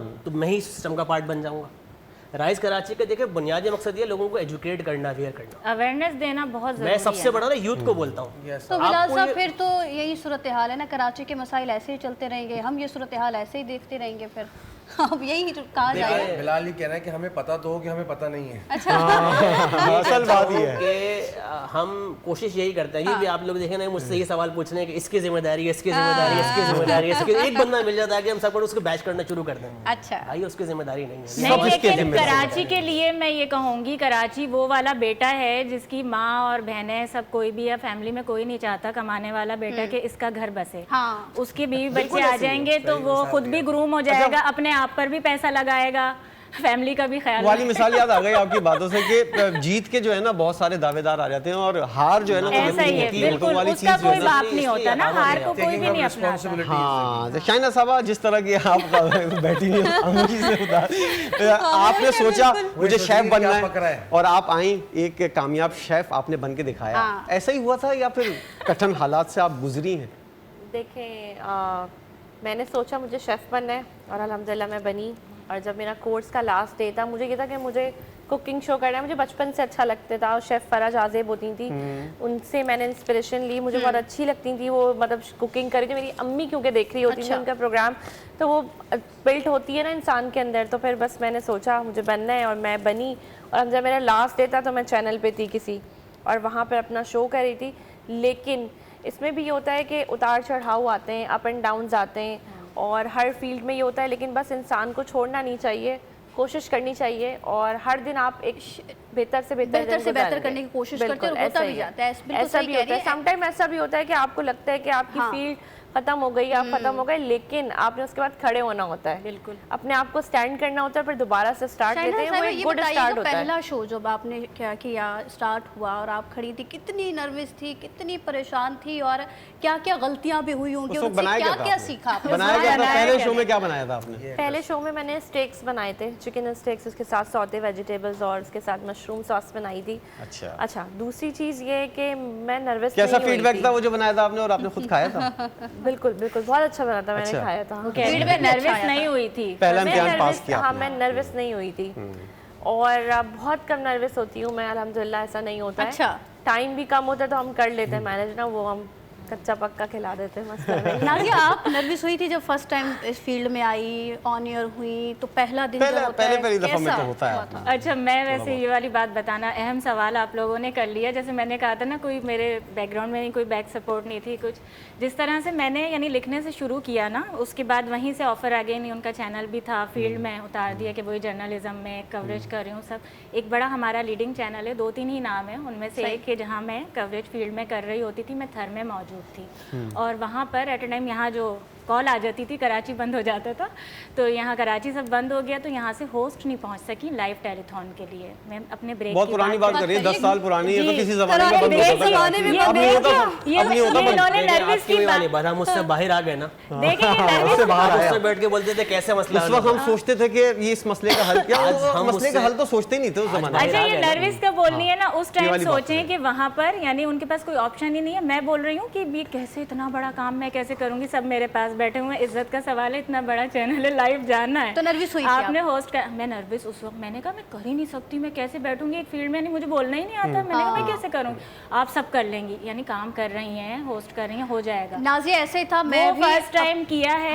मैं इंटरप्ट, अच्छा, मैंने वो लाइव गया है, उनके पास डोनेशंस भी आ गए बहुत, और सबसे बड़ी चीज़ कि उन्होंने कहा कि इस वक्त आप, हमें ये भी पता है आप इमाम हुसैन पे बोलेंगी तो सब बहुत अच्छा हो जाएगा। सही। अल्हम्दुलिल्लाह, मैं नाम इसलिए खासतौर पर ले रही हूँ कि देन होती है ना, अता के कहाँ से वसीला बना, और वो अल्हम्दुलिल्लाह बहुत अच्छा हुआ। उसके बाद जैसे ही वो हुआ है, मुझे सेकंड डे मॉर्निंग शो के लिए चैनल से कॉल आ गई, तो बस ये सिलसिला ऐसा हुआ। वो नर्वस हुई जो आप बात बोल रही हैं, मुझे लिटरली आज जब मैं लाइव कर रही होती हूँ, मुझे याद आता है मैं ऐसे बैठी हुई थी, मेरे ऊपर लाइट्स पड़ रही थी, ऐसे कोई बच्चा नहीं डर जाता, मैं डर रही थी, मैं क्या बोल रही हूँ, मैं बोल क्या रही हूँ। अच्छा, मेरे साथ भी सेम यही कंडीशन हुई थी, इसलिए मैंने शाहिदा साहिबा से पूछा कि आप नर्वस हुई थी? मैं अंदर से बिल्कुल डेड हूँ, किसी को नहीं पता, और सब बड़े खुश हो रहे हैं, कह रहे हैं बहुत डोनेशन आ रहा है। डोनेशन आ रहे हैं, उसकी फिक्र है, बंदा यहाँ पे चला जाएगा, उसकी फिक्र नहीं है। मैंने कहा बस ठीक है, इस तरह भी होता है, अल्लाह ताला यानी स्टेप बाय स्टेप आपको जब नवाजना चाहता है। गैलप सर्वे हुआ था दुनिया में,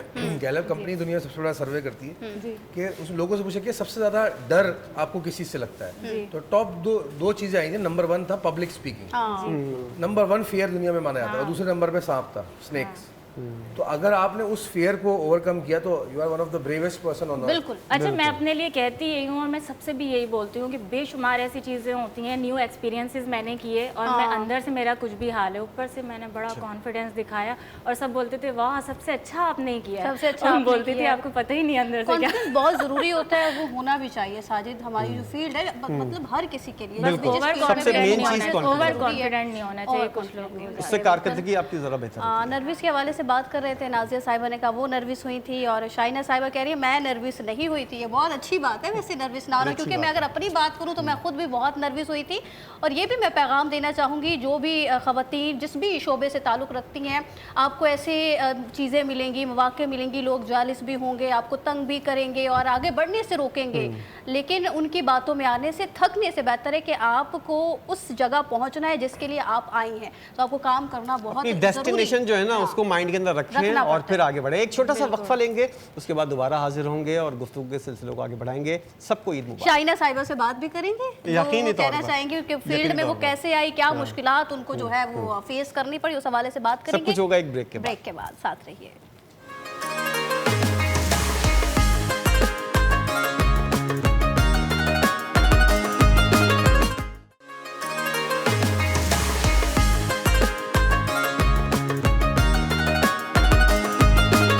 वेलकम बैक। ईद लाउंज के अंदर बहुत मज़े की बातें हो रही हैं और खाने पीने की बातों के बाद अब बात हो रही है करियर की। और जिस तरह प्रोफेशन के अंदर हमारे मेहमान आए हैं, उनकी जो स्ट्रगल है वो इंतहाई अहमियत की हामिल है। और हम लोग पहले डिस्कस कर रहे थे कि अपना एम जो है, जो पैशन है आपका, उसको अपने माइंड के अंदर रखें। शाइना साहिबा हमारे साथ मौजूद हैं। शाइना साहिबा, आपने जो बताया कि पहला इम्तिहान तो आपने पास किया था, लेकिन क्या घर के ख़वातीन के साथ अमूमन ऐसा होता है कि पाबंदियाँ वगैरह, टीवी पर नहीं आओ, इस तरह की कोई इंस्पिरेशन थी कोई कि मुझे इस तरह बनना है, पाबंदियों को सामना किया या नहीं किया, और जो एम था उसको हासिल करने के लिए क्या क्या मुश्किलात आई?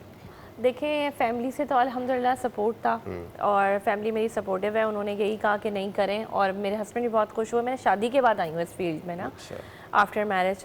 और तो उसके बाद कोर्सेज वगैरह अलग से करने पड़े होंगे बिल्कुल। आपको? अच्छा, सबसे पहले मैं बताती हूँ कि क्या हुआ था। हाँ, मैंने ऐसे ही एक प्रोग्राम आता था किसी अच्छे चैनल का, उसमें वो एज अ गेस्ट कुछ लोगों को बुलाते थे। अच्छा। तो उन्होंने मुझे ऐसे, मैंने उनको एक मैसेज किया, वो फ़ौरन से वहाँ से ना कॉल आ गई। अच्छा, 1 सेकंड में, within a second call आ गई, ऐसा होता भी नहीं है। तो वो कॉल आई, मैंने कॉल रिसीव करी। उन्होंने कहा कि भाई इस तरह इंटरव्यू, आप आ जाइएगा। मैंने कहा अच्छा ठीक है। पहले मैं सोचने लगी, मैंने कहा ये 1 सेकंड, मैंने कहा कहीं कोई स्कैम ना हो रहा हो, कुछ ना हो रहा हो। इतनी जल्दी जवाब आने की मैं तवक्को इतनी नहीं जल्दी, करते लोग। मतलब कि मैं बिल्कुल हैरान। मैंने कहा यार, मैंने कहा चलो देख लेते हैं जाके। मेरे हस्बैंड को कहा, मैंने कहा मुझे एक जगह जाना है, आप चलेंगे मेरे साथ? कहने लगे चलो। अब वो हम गए तो वहाँ इंटरव्यू वगैरह हुआ। वो एक अच्छा मशहूर चैनल, मसाला टीवी, मैं नाम ले लेती हूँ, कुकिंग का जो चैनल था। उन्होंने कहा कि नहीं वो, फिर मैं वहाँ गई। उन्होंने कहा इस तरह से हमारा एक प्रोग्राम आता है, एक होस्ट है किरण, आप जो है ना, आपके कहाँ से ताल्लुक़ है? मैंने कहा मेरा दिल्ली से ताल्लुक़ है। उन्होंने कहा आप अपनी जो आपकी रेसिपीज़ है ना वो बनाइएगा। तो वो मैंने देसी 4-5 उन्होंने मुझे बता दिया कि मतलब 1.5 घंटे का शो है, आपको 4 रेसिपीज़ बनानी है। तो मैंने कहा ठीक है। वो बीफ की मैंने और मटन की जो है ना वो 4 रेसिपीज़ बनाई। वो पीछे वो बैक स्टेज हमारा प्रेशर कुकर चल रहा था। अच्छा, इन रेसिपीज़ की आपको प्रैक्टिस थी? हाँ बिल्कुल, मैं माशाल्लाह मैं देगे वेगे बना लेती हूँ शुरू से ही, शेफ बनने से पहले। अच्छा। बड़े बड़े पतीले और खाने और लाइक। हाँ, लेकिन ये बिल्कुल वैसे ही बता रही, मेरी अम्मी भी बना लेती थी दिल्ली से। आपने बताया ये लोग एक्सपर्ट होते हैं भाई। मेरा वो और फिर अंदाज़ा भी ना अच्छा रहा। तो बस इसी तरह शो किया तो वो बड़ा अच्छा लगा। अच्छा, वो फिर बचपन याद आ गया कि वो इस तरह कुकिंग शो देखते थे। तो मैंने कहा अब यही बनना है, बस यही बनना है। अच्छा, उस शो के अंदर जाके आपको ख्याल आया? वो उससे पहले आपने नहीं सोचा था? नहीं, उससे पहले नहीं सोचा था। उससे पहले मैं पढ़ रही थी, उसके बाद मेरी जल्दी शादी हो गई थी। तो आपको उस फील्ड के अंदर कुछ चार्म नजर आया? हाँ, बहुत अच्छा। मुझे एक, मैं बोलती भी मतलब। और अभी भी वो जो सोच थी आपकी जी, वही अभी भी है या उसके अंदर कुछ थोड़ी सी तब्दीली आ गई? यार वैसा जैसे सोचा था वैसा नहीं हो पा रहा। देखिए, इंसान बहुत हाई सोचता है ना, तो उस पे लेवल पे पहुंचना पड़ता है उसे। ऐसा ही है। तो हम स्ट्रगलिंग पीरियड में होते हैं सारी, मुझे लगता है ऐसा सारी लाइफ हम स्टूडेंट भी होते हैं और स्ट्रगलर भी होते हैं। हम उस लेवल पे पहुंचने की कोशिश कर रहे होते हैं। तो फिर ऐसे ही हुआ, वो शो किया और उसके बाद जो है वो, उसके बाद फिर कोर्स किया बाकायदा। फिर जब कोर्स मेरा लास्ट डे था तो फिर मुझे चैनल से कॉल आया। तो मैं जब पहले दिन, जब मेरी शेफ़ थी, उन्होंने सबसे पूछा कि आपको क्या बनना है, आपको क्या बनना है, आपको क्या बनना है। तो मैंने कहा मुझे तो मतलब कुकिंग शो होस्ट करना है और मैं शेफ़ बनना है, सेलिब्रिटी शेफ़ बनना है। उन्होंने कहा तुम्हारे रेफरेंस हैं? मैंने कहा, उस वक्त मैंने सोचा एक रेफरेंस होता है, वो होता है अल्लाह। बिल्कुल ऐसा ही उस वक्त मेरे माइंडसेट में वो आया जवाब, तो वो मुझे वो चीज़ याद है। वो जिस दिन लास्ट डे था, जिस दिन मेरा एग्ज़ाम था, उस दिन मैं एग्ज़ाम देकर जो है ना फिर मैं शो करने गई थी। अच्छा हाँ, ऐसे ही हुआ था। तो फिर उसके बाद से वो जर्नी स्टार्ट हो गई। तो माशाल्लाह अभी तकरीबन मुझे 5 से 6 साल हो गए इस फील्ड में और मैं काम कर रही हूँ। 5 से 6 साल हो गए हैं शाइना साहिबा को फील्ड में। सलमान साहब आप बताएंगे, फिटनेस के हवाले से आप बता रहे थे, जेन जी जो ज़्यादातर फास्ट फूड खाते हैं उसके बाद फिर वो कहते हैं कि मैं जिम में आ जाऊँ और फ़ौरन ही मैं जो है बॉडी बिल्डर बन जाऊँ, फिटनेस के हवाले से बहुत अच्छा हो जाऊँ। कौन से मखसूस बच्चों को आप लेते हैं, कितने एज ग्रुप के हवाले से, क्योंकि फ़ास्ट फूड के बाद फ़ौरन आएंगे फिर दोबारा फ़ास्ट फूड खाएंगे, कितना आपके लिए मुश्किल होता है? और साथ ही हम ये भी देखते हैं ना, कुछ लोग बड़े शौकीन होते हैं जिम के लिए और जिम में एडमिशन भी ले लेते हैं लेकिन 1 महीने के बाद छोड़ देते हैं। मैं 2-3 चीज़ें अर्ज करता चलूँ ताकि नाज़रीन की इल्म में इजाफा हो जाए। पाकिस्तान में अब तक जो है वो फिटनेस का रुझान बिल्कुल नहीं था। ओबेसिटी बहुत ज़्यादा बढ़ चुकी थी, लोग अनहेल्दी खाने खा रहे थे। लेकिन अब जो जेन जी आई है और ये जेन अल्फा आई है, इनके अंदर बहुत ज़बरदस्त रुझान आ गया है फिटनेस को लेकर। ये अपने बारे में बहुत कॉन्शियस है। अच्छा, यही जनरेशन जो है वो फास्ट फूड को ज़्यादा शैदाई भी कहती है, लेकिन अब ट्रेंड चेंज हो रहा है। मैं पिछले 2 साल से ट्रेंड चेंज हो रहा है। मैं बता रहा हूँ, रिसर्च ये कहती है कि इस वक्त पाकिस्तान में हर साल 340 जिम नए खुल रहे हैं। अच्छा जी। और जो फिटनेस इंडस्ट्री है, क्योंकि मेरा इससे ताल्लुक, और जिम का मैयार भी अच्छा हुआ है, आपने देखा होगा। जी बिल्कुल ऐसे ही हो रहा है। और जिम जो फिटनेस इंडस्ट्री वो इस वक्त एक बूम की तरफ जा रही है लिटरली पाकिस्तान के अंदर। साजिद जो है वो जिम की बात कर रहे हैं। साजिद आप भी जिम जाते हैं या खुद ही? मैं गया था जिस जमाने में मैं जाता था, उस जमाने में। हर लड़के के अंदर एक अब नहीं जाता। मैं अपने तौर पर ये तो रखा हुआ है घर के अंदर मैं अपने तौर पर कोशिश करता हूँ, आप वो तो नहीं जिम के जो 1 अंदर महीने के लिए जाते हैं साजिद और छोड़ देते हैं, हो नहीं पाता। बता एक जमाने के अंदर बहुत बड़ा तालिब इल्मी के जमाने में जाते थे सब। उस वक्त मैयार भी इतना अच्छा नहीं था। अभी जिम जाने की कोई उम्र नहीं होती। बिल्कुल सही, कोई उम्र नहीं होती। दूसरी बात ये कि अब जो पाकिस्तान में रुझान आ गया ना, पहले पाकिस्तान में सर्टिफाइड ट्रेनर्स नहीं थे, ग्लोबल सर्टिफिकेशन नहीं थी। अब पाकिस्तान के अंदर ऐसे एकेडमीज खुल गई हैं। मैं खुद जिस एकेडमी से ताल्लुक़ रखता हूँ, स्पोर्टा उसका नाम है, और वहाँ पे इंटरनेशनल सर्टिफिकेशन पढ़ाई जा रही है और उन्हीं स्टैंडर्ड्स पे पढ़ाई जा रही है। और वहाँ से पढ़ के जो बच्चे निकल रहे हैं, यंग लड़के लड़कियाँ निकल रहे हैं, ट्रेनर्स बन रहे हैं, वो उन स्टैंडर्ड्स पे हैं कि वो दुनिया में कहीं भी जाके एक ट्रेनर बन सकते हैं। ये बहुत बड़ी बात है पाकिस्तान की। और इसके बाद अब जो ट्रेंड चला है जिम का, हेल्दी रहने का, वो बहुत ज़बरदस्त तेज़ी से वो तूल पकड़ रहा है। तो पाकिस्तान के अंदर अब वो दौर आ रहा है, लोग स्मार्ट लग रहे हैं, हेल्दी रह रहे हैं, और खाने के ऊपर भी हेल्दी ईटिंग की तरफ लोग जा रहे हैं। तो ये एक अच्छा रुझान है और आई थिंक इस तरफ लोगों को आना चाहिए। और मैं भी इसी तरफ इसलिए आया कि मकसद ये नहीं था। अच्छा, एक चीज़ क्लियर करूँ कि लोग जिम में जाते हैं कि हम खूबसूरत लगे बॉडी बनाना, ये पर्पस नहीं होना चाहिए। हेल्दी लाइफस्टाइल की आप बात कर रहे हैं जो कम बजट में भी हो जाए, और अब वो हम नॉर्मल लोग अगर 40 प्लस की बात करें, 50 प्लस की बात करें, तो जो नहीं जा पाते जिम नहीं जा पाते, क्या टिप्स देंगे? घर के अंदर मैं यही अर्ज कर देता हूँ कि जिम में जाना का मकसद आपका ये नहीं होना चाहिए कि मैं खूबसूरत दिखूं, मेरी बॉडी खूबसूरत दिखे, अपने आप को ये एक सेकेंडरी पार्ट है। ये भी तो है ना, ये भी थिंक बहुत ज़्यादा सोच है कि हम जाएंगे, हम खूबसूरत हो जाएंगे और बॉडी बन अच्छी बन जाएगी, जाएगी और अच्छे कपड़े। ये इसका सेकेंडरी पार्ट है, ये इसका पार्सल है, इसके साथ आता है। असल मेन पर्पस होना चाहिए हेल्दी रहना, आप हेल्दी लाइफस्टाइल गुजारना। और जैसे आपने कहा कि कम बजट में किस तरह घर में रहते हुए आप, ये एक अप्रोच होती है, एक नज़रिया ज़िंदगी है जो हेल्दी लाइफस्टाइल गुजारना। मैं इसलिए एक्सरसाइज नहीं करता कि मुझे खूबसूरत दिखना है, मैं इसलिए एक्सरसाइज करता हूँ कि मुझे हेल्दी रहना है, और क्योंकि मैं हेल्दी रहता हूँ तो मैं खूबसूरत भी दिखता हूँ। ये माइंडसेट होना चाहिए। जब आप इस माइंडसेट से ज़िंदगी गुजारेंगे तो आप सही खाना शुरू कर देंगे, आप अपनी नींद पूरी करना शुरू कर देंगे, आप राइट एक्सरसाइजेस करना शुरू कर देंगे, और आप मिनिमम बजट में रहते हुए घर के अंदर, ज़रूरी नहीं जिम जाके ही आप हेल्दी रह सके, घर के अंदर भी एक्सरसाइज। 40 प्लस का सवाल आपसे इसलिए किया गया था कि उसके बाद जो है ना लोग अपनी सेहत का ध्यान रखना और अपने आप को संभालना छोड़ देते हैं। अच्छा, मज़े की बात बताऊँ कि असल इम्पोर्टेंट सबसे ज़्यादा ज़रूरत आपको अपने हेल्दी रहने की वो 40 के बाद ही होती है। बिल्कुल, इसीलिए मैंने 40 में आप तैयारी करते हो कि आपने अपने 60s और 70s को कैसे गुजारा। आप हेल्दी लाइफ की बात कर रहे हैं, बिलाल साहब से पूछ लेते हैं। सलमान साहब कह रहे हैं हेल्दी लाइफ के हवाले से, जिस तरीके का कराची में डिप्रेशन की बात अगर हम कर लें, आवाम में जो पाया जा रहा है, चोरी डकैती के हवाले से, कराची की सड़कें इस काबिल नहीं है कि बंदा हेल्दी और ज़्यादा सही रह सके। कैसे हेल्दी रह सकता है इस सारी सिचुएशन में जो हमारे सामने है? बिलाल साहब 2-3 मिनट आपको देने पड़ेंगे। जी, ये है कि कराची जेन जी का शहर है। अच्छा, कराची की आबादी अगर देखें तो 1 करोड़ के करीब जो पॉपुलेशन का एज नंबर है वो जेन जी के उसमें आता है। जो हमारी जेन जी है ना, वो बहुत ज़्यादा ना समझदार है।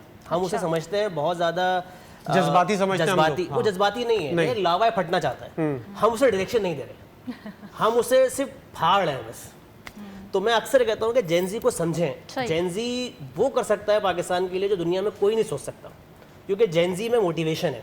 अच्छा, उसके पास हमसे ज़्यादा एक्सपोजर है, उसके पास इंटरनेट है, उसके पास रिसर्च है, वो हमसे ज़्यादा दुनिया, अगर आप कोई मिसाल लेंगे जेनजी को तो वो आपको फ़ौरन दुनिया की वो तीसरे को मिसाल लेकर दे देगा, भाई ब्राज़ील में ऐसा होता है।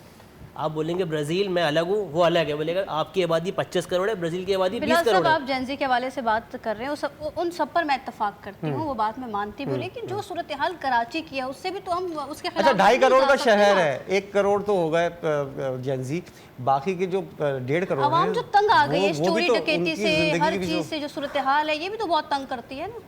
आवाम ने क्या किया? आवाम अगर तंग आ गई है तो आवाम ने क्या किया? क्या किया? आवाम को क्या करना चाहिए? आप क्या कह सोशल रहे मीडिया पर आवाज़ उठानी चाहिए। हैं? सही। आप देखें ना कितने लोग प्रोटेस्ट करते हैं अपने तौर पे। आपको प्रोटेस्ट करने वाले भी मुख्तलिफ पैचेस के अंदर 8-10 लोग ही मिलेंगे। अगर आपको मसाइल हैं तो आवाम को अपने तौर पे प्रोटेस्ट करनी चाहिए, अपने तौर पे इदारों को हिलाना चाहिए।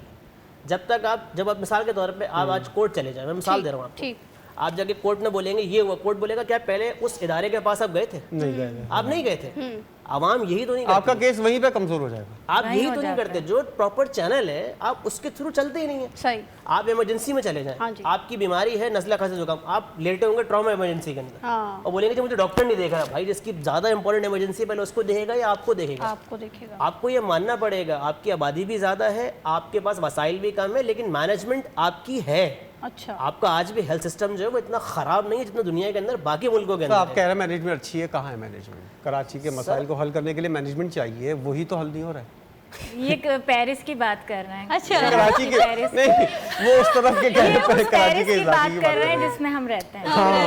ये उन इलाकों की बात कर रहे हो, मेरे बाज़ लोगों को दिखता है, बाज़ लोगों को दिखता है कराची हाँ, पेरिस। देखें, इसलिए गटर क्या बह होता रहे हैं और वहाँ पे लोग खड़े होकर वीडियो बना रहे हैं कि ये वगैरह की समंदर बात कर है, रहे यहाँ हैं पर इस वक्त। बैठ के हम जो है चाय अच्छा, पियेंगे। जो मेरा पेरिस के समंदर वो पेरिस है जिसको उल्टा पड़ा जाता है। वो लोगों को यही बताना है कि देखिए मसाइल हल करने के लिए खुद को आगे आना पड़ेगा, किसी और पर डिपेंड नहीं होना पड़ेगा। अच्छा, आपको टिकट तो कहीं पेरिस वाले नहीं देने वाले? तो पेरिस का टिकट पेरिस वाली पार्टी तो नहीं दे रही कहीं नहीं, पाकिस्तान नहीं, कराची में? नहीं, पेरिस का टिकट मुझे नहीं मिल रहा ना, पेरिस वाले ने मुझे टिकट नहीं, दे रहा ना, पेरिस मेरे की पीछे बात नहीं किसी कर रही, पेरिस वालों नहीं, का फिलहाल हाथ। साहब, आप किसी को कि ब्लेम देते हुए मैंने नजर नहीं कहा आ रहे हैं मुझे आपकी देखिए, बात। मैं समझता हूँ ब्लेम बनता नहीं है ना। उम्मीद है वैसे टिकट की, देखिए, मैंने सोशल वही कहा, एक्टिविस्ट हो, उसको कह टिकट की रहे थे, उम्मीद ना हो, मैं मान कराची नहीं को सकता। पेरिस जिस जमात के देखिए, मैं नुमाइंदा समझता ने कहा है, मैं तो वो बिलाल बात साहब कर ये बता दें, अच्छा कितनी कोशिश कर रहे हैं टिकट के लिए? मैं अभी तक बिल्कुल नहीं, बिल्कुल नहीं। मैं अच्छा, जहन में भी नहीं आया अभी जहन तक में कि या मुझे कुछ सोचना नहीं। अब आ चाहिए। गया होगा। देखिए, मेन जो है मैं समझता हूँ कराची का मुस्तकबिल जो है, जो अब मौजूद हैं, जो अभी मौजूद हैं, जो पहले मौजूद थे, उनके साथ नहीं है। अच्छा। इस वक्त हर जो पार्टी है वो इस वक्त गवर्नमेंट का पार्ट है। किसी पार्टी का हिस्सा नहीं बने, आज़ादा तौर पर आप आगे बढ़े। पहले आवाम तो खड़ी हो ना, मैं किसके साथ खड़ा हूँगा? देखें, आपकी जो पब्लिक है वही मोटिवेटेड नहीं है ना, उसको पहला जवाब भी ब्लेम गेम है। तो आप ये कह रहे हैं कि कराची की जो नुमाइंदा जमातें हैं वो कराची के मसाइल को हल करने में संजीदा नहीं, अब तक जो आपने देखा मैं है। कहता हूँ कराची को आज अभी तक कौन सी जमात है जो ओन करती है? तो आपको ऐसी कोई जमात दिखी है अभी तक कि आज तक जो कोई youth ऐसी से जमात connected आई हो? नहीं कि जो कराची के मसाइल को ओन करे? देखो तो बहुत बिलाल साहब पास चलिए की ये बात बता है, दें, माजी की आपने बात कोई है, उसको ऐसी जाने जमात दें। देखी आज तक अपनी उम्र के हिसाब से बता दें, जो अभी आप बचपन से लेके अब तक जिस उम्र में बैठे हुए हैं, ऐसी कोई जमात देखी जो कराची के लिए मुखलिस देखें, अगर हमारे पास ऐसी कोई जमात होती है तो कराची का ये हाल नहीं होता जो आज हाल मौजूद है। मैं अक्सर कहता हूँ कि पाकिस्तान का ये हाल नहीं होता जो आज हाल मौजूद है। तो इसका मतलब है कराची बेयारो मददगार है, कोई पूछने वाला नहीं है कराची ये आपकी जेंजी है सर, वही चलाएगी कराची को। आपके सामने मैं आपकी बात कर दूँ, अगर आपके सामने अभी पिछले दिनों एक वाकया हुआ गुल प्लाजा का, का। जेंजी अभी आई है सर, उससे पहले भी मसाइल थे। सर तो उन्होंने नहीं करे ना हल। नुमाइंदा जमाती अगर काम नहीं कर रही तो फिर काम कौन करेगा? सवाल तो फिर ये है सवाल ना तो मेरा। जमातों से करना चाहिए ना। मैं तो बेसिकली अपने फोरम के थ्रू लोगों को ये कनेक्ट करता हूँ कि कराची के आवाज़ मसाइल के लिए खुद को आवाज़ उठानी पड़े। तो ये अवेयरनेस जो आप दे रहे हैं अपने फोरम के जरिए भी यकीनी तौर पर देते होंगे, तो उसके ऊपर कोई असर होता है लोगों को? अब जिन लोगों से मैं बात करता हूँ उन लोगों पे बड़ा असर होता है। वो समझते हैं, वो अब एक पॉलिटिसाइज जो एक माइंडसेट है उससे दूर हट रहे हैं और अब सवाल पूछने की कोशिश करते हैं। ये पॉइंट इनका बहुत अच्छा है। सलमान बेसिकली साहब देखिए, सवाल तो मैंने ये देखा है पूछे जाते थे। अच्छा, आप पहले की बात करें, चले कम पूछे जाते थे, अब ज़्यादा पूछे जा रहे हैं, लेकिन सवाल पूछे जा रहे हैं, उस पर अमल क्या हो रहा है? आपने देखा मेयर कराची मुर्तज़ा वहाब से जब बारिश के हवाले से सवाल किया गया तो वो कह रहे काम तो कर रहे हैं हम, अब जो है बारिश होगी तो पानी आएगा तो कुछ कोई सियासी Serious जमात नहीं लिया आएगी, जाता वो उठकर जो है वो वो तो सवाल उनकी करने लग क़यादत जाएगी। के भी तो जुमले क्यों यही नहीं थे काम ना। किया जाता? सवाल भी उठ रहे हैं, तनकीद भी की जाती है। जो बच्चा गटर में गिरा था जहाँ तक उसके मैं हवाले समझ से पा भी रहा बात की गई हूँ, थी। ये बात बहुत अच्छी बात कर रहे हैं, लेकिन दो रुख होते हैं, दो एस्पेक्ट होते हैं किसी भी एक सिटी के मैनेजमेंट के। एक वो कि जो हुक्मरानों की अहलियत है, वो मैनेजमेंट कर पा रहे नहीं कर पा रहे, आप उसको क्रिटिसाइज कर सकते हैं। दूसरा, आवाम की खुद बेदारी, यानी कि आवाम कितनी नादान है और खुद कितना शऊर रखती है। बिल्कुल। तो ये इस एस्पेक्ट पे काम करें कि आवाम में शऊर बेदार किया जाए, आवाम को ये तो एहसास हो कि हमें पूछना चाहिए, और पूछने से भी एक प्रेशर क्रिएट होता है। जो भी मुल्क तरक्की की है जिन्होंने भी आज तक, हम मिसालें दे सकते हैं, उन्हें दोनों एस्पेक्ट होते हैं कि आवाम की बेदारी भी होती है और हुक्मरानों की अहलियत भी होती है। तो एक रुख पे तो हम हमेशा बोलते रहते हैं कि हुक्मरान नाअहल है, हुक्मरान नाअहल है। क्या कभी हमने सवाल किया कि आवाम भी तो नादान है? नादान है। और उस नादानी को दूर करने के लिए एक जमाने में होता था कि वोट देंगे तो फिर वो नुमाइंदा जमात आएगी, वो वोट मिलता ही नहीं उस जमात को, और जमात कौन सी आ जाती है। नाजिया साहिबा, आप होस्ट भी हैं, इस तरह की सूरत हाल आपके सामने गेस्ट भी ऐसे आते होंगे, हुकूमती नुमाइंदे भी आते होंगे। नहीं, मैं 6 साल एक बहुत लीडिंग पार्टी की मीडिया सेल में भी, मैं आपसे इसी सवाल का जवाब लूंगा। ब्रेक का वक्त हुआ जाता है, हो रही है, मैं बड़ी अच्छी तरह से ब्रेक, जानती हाँ, हूं। मैं चाह रहा हूँ आपकी बात हो रही है तो वो आगे मेरा आपका जवाब बड़ा- डिटेल में आए, इसलिए मैं एक छोटा सा मुख्तसर सा ब्रेक लेंगे हम लोग, और ईद लाउंज के अंदर दोबारा इसी मौजू के ऊपर आगे बढ़ेंगे। नाजिया साहिबा से सवाल का जवाब लेंगे जो डिटेल के अंदर है, और ज़रा कुछ बात होगी कराची के मसाइल की। सभी इस मसाइल का शिकार हैं, इसका हल क्या है, एक ब्रेक के बाद। सबको ईद मुबारक।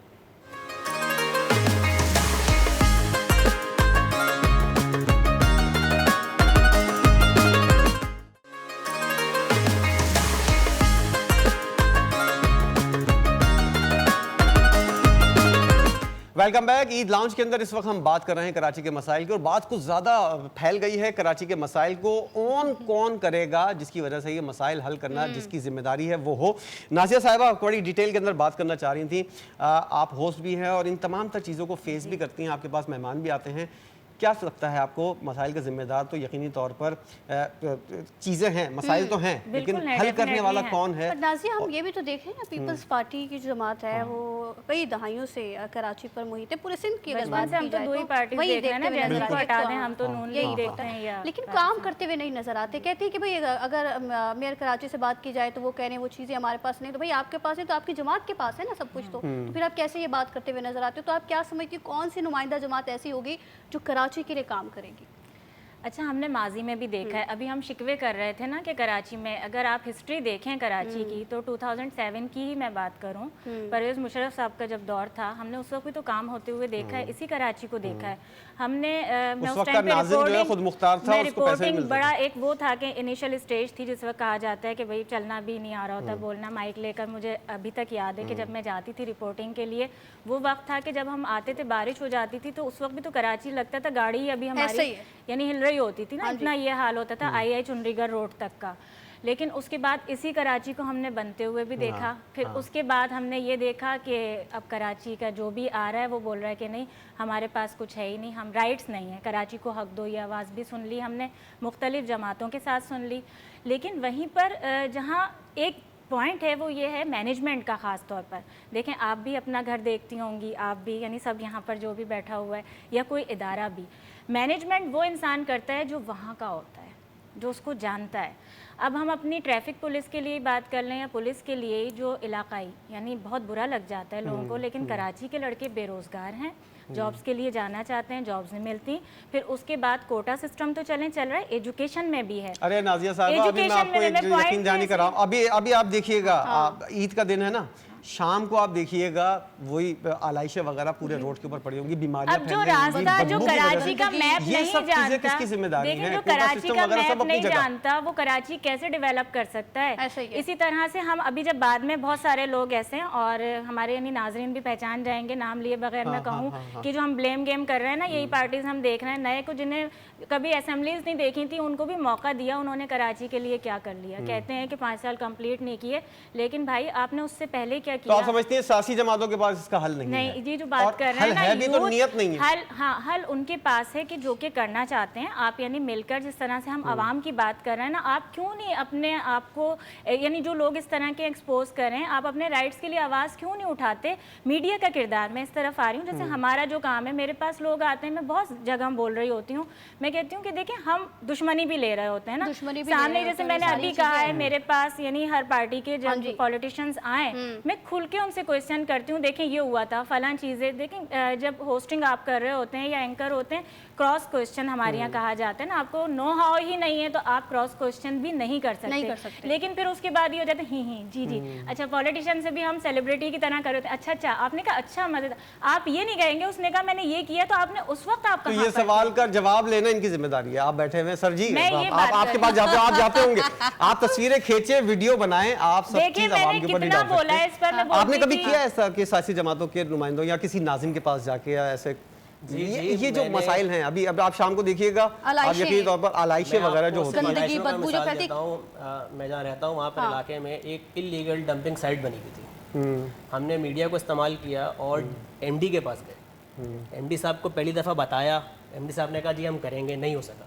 मैंने दोबारा मीडिया से कनेक्शन किया, मैंने दोबारा उनको अप्रोच किया, आज वो डंपिंग साइट ख़त्म हो चुकी है। सही, बजाय उसको सही तरीके से बहाल कर, इलीगल डंपिंग साइट। अच्छा, वो वहाँ रिहायशी इलाके में डंपिंग साइट 400 मीटर होनी नहीं चाहिए थी वहाँ पे। वो डंपिंग साइट बनाई गई थी, वो उन्होंने ख़त्म करी। देखिए जब आप जाए, देखिए जैसे उन्होंने कहा, मैं इस बात पे नहीं पड़ता मकामी गैर मकामी, उसकी वजह ये कि अब सिस्टम इतना बदल चुका है कि हम उसको नहीं पकड़ सकते। अच्छा, हम उस चीज़ को नहीं करते, लेकिन अभी आपने क्योंकि जॉब्स की भी बात कराची की उसकी कही, तो उसमें देखें ये हमारा हक, मैं उसी तरफ आ रहा हूँ। अब देखें बात ये, जो बंदा इस वक्त एमडी है वो है तो बज़ाहिर एमडी ना, रिस्पॉन्सिबिलिटी उसके पास है, इख्तियार उसके पास है। आप उसको जाके जब तक प्रॉब्लम नहीं बताएंगे। अच्छा, जो उठाने वाला है ना, आधी जिम्मेदारी उसकी है, लेकिन जो फेंक रहा है ना, असल जिम्मेदारी उसकी है कि वो किस जगह फेंक रहा है। बिल्कुल ऐसे, बिल्कुल रोड के ऊपर अगर आप फेंक रहे हैं, उसके बाद उसको कोई मसला होता है, गाड़ी चढ़ जाती है, तो मसाइल भी आवाम को ही भुगतने पड़ते हैं। बड़ा मजे फेंकने वाले को हम क्यों नहीं। बड़ा मजे का वाक़या, जब मैंने एमडी से बात की, उन्होंने कहा कि डंपिंग साइट पे कचरा इसी इलाके के लोग तो आके फेंक रहे हैं। सही, डंपिंग साइट मौजूद ही नहीं है, किसी ने वहाँ कचरा फेंका, सब लोगों ने बना दी। अच्छा, मैं इनकी एक बात में कहूँगी, जैसे ई चालान का भी कराची में हुआ ना, या हमारे यहाँ पाकिस्तान में जैसे ये सब हुआ, तो उस पर भी लोगों ने शोर मचा दिया, ये गरीब कहाँ से। आप दुनिया में जाएँ, वहाँ पर इसी तरह सिस्टम चलता है, ये है भी सिक्योरिटी के लिए। आप खुद देखें, गाड़ी जब लेकर जाते हैं, बाइक्स अगर आ रही होती हैं गलत, उससे हादसात हो जाते हैं, हेलमेट नहीं पहनेंगे वो भी सिक्योरिटी के लिए। लेकिन बस फिर बात ये आ जाती है कि सब कुछ होना चाहिए तो बैलेंस होना चाहिए, यानी कानून है तो वो सबके लिए होना चाहिए। ये नहीं कि कार में अगर आज किसी और को किसी चीज़ पे आपने पकड़ लिया तो फलां का बेटा है तो उसको पकड़ा नहीं जाएगा। ये चीज़ें इम्प्लीमेंट की ज़रूरत है। एक बात मैं आपको और बताऊं, देखें हम जब कोई कॉटन की कोई क्रॉप लगाते हैं ना, तो हम एग्रीकल्चर यूनिवर्सिटी रिसर्च कराते हैं जी, 10 साल रिसर्च हुई, अब ये क्रॉप आई है। आप इस मुल्क का अलमिया देखें, शहर का और मुल्क का, कि हमने 2001 में एक बलदियाती निज़ाम दिया, 8 में 13 में ख़त्म कर दिया, 13 में एक और दिया, 17 में ख़त्म कर दिया, 17 में एक और दिया, 23 में ख़त्म कर दिया। हम 4 साल में एक सिस्टम जैसे कि 2.5 करोड़ के शहर को, जो कि दुनिया के 150 मुल्कों से ज़्यादा आबादी रखता है, हम उसको एक सिस्टम नहीं दे पा रहे, क्योंकि हम एकेडमिक तौर पे उस पर डिस्कशन ही नहीं करते। वक्त कम है और मैं चाहूँगा सलमान साहब क्लोजिंग रिमार्क्स, ये जो सूरत हाल है क्या समझते हैं, जिम्मेदार कौन है? अल्लामा इकबाल का जो चंद अशार याद आ रहे हैं, कहें तो वर्ष कर देते हैं। कहते हैं कि ज़माने के अंदाज बदले गए, नया राग है, साज बदले गए। और दूसरी जगह वो कहते हैं, खिरत को गुलामी से आज़ाद कर, जवानों को पीरों का उस्ताद कर। तो इनकी बात और उनकी बात कि हमें अब ये शऊर आ जाना चाहिए बहैसियत कौम कि हमारे हुक्मरान अगर ना अहल हैं तो हम अहल लोगों को लेके आएँ, यंगस्टर्स को लेके आएँ। और दुनिया, आप एक कदम बाहर निकालें पाकिस्तान से, किसी भी कंट्री चले जाएं, दुनिया कहाँ तरक्की कर रही, कहाँ से कहाँ पहुँच गई। हम अभी जंग लगे जहनों के साथ। नहीं, आवाम का तो आधी से ज़्यादा आवाम का तो एतबार ही नहीं है वोटिंग के ऊपर। दोनों तरफ ना, अवामों के जहनों को भी जंग लगा हुआ है, इनके पॉइंट बिल्कुल अपनी जगह दुरुस्त है, और हुक्मरानों के जहनों को उससे ज़्यादा जंग लगा हुआ है, क्योंकि फिर आवाम को जंग लगा दिया उन्होंने।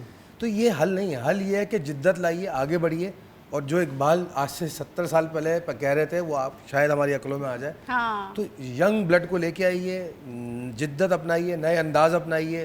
दुनिया ग्लोबलाइज हो चुकी है, क्रिप्टो का दौर है, हम लोग अभी तक रोड खोदने में पड़े हुए हैं। यूनिवर्सिटी रोड को प्लीज बना दें। वक्त कम है और मैसेज लेना है। शाइना साहिबा, क्या समझती हैं, कौन मसाइल का जिम्मेदार है और हल क्या है? हल क्या है?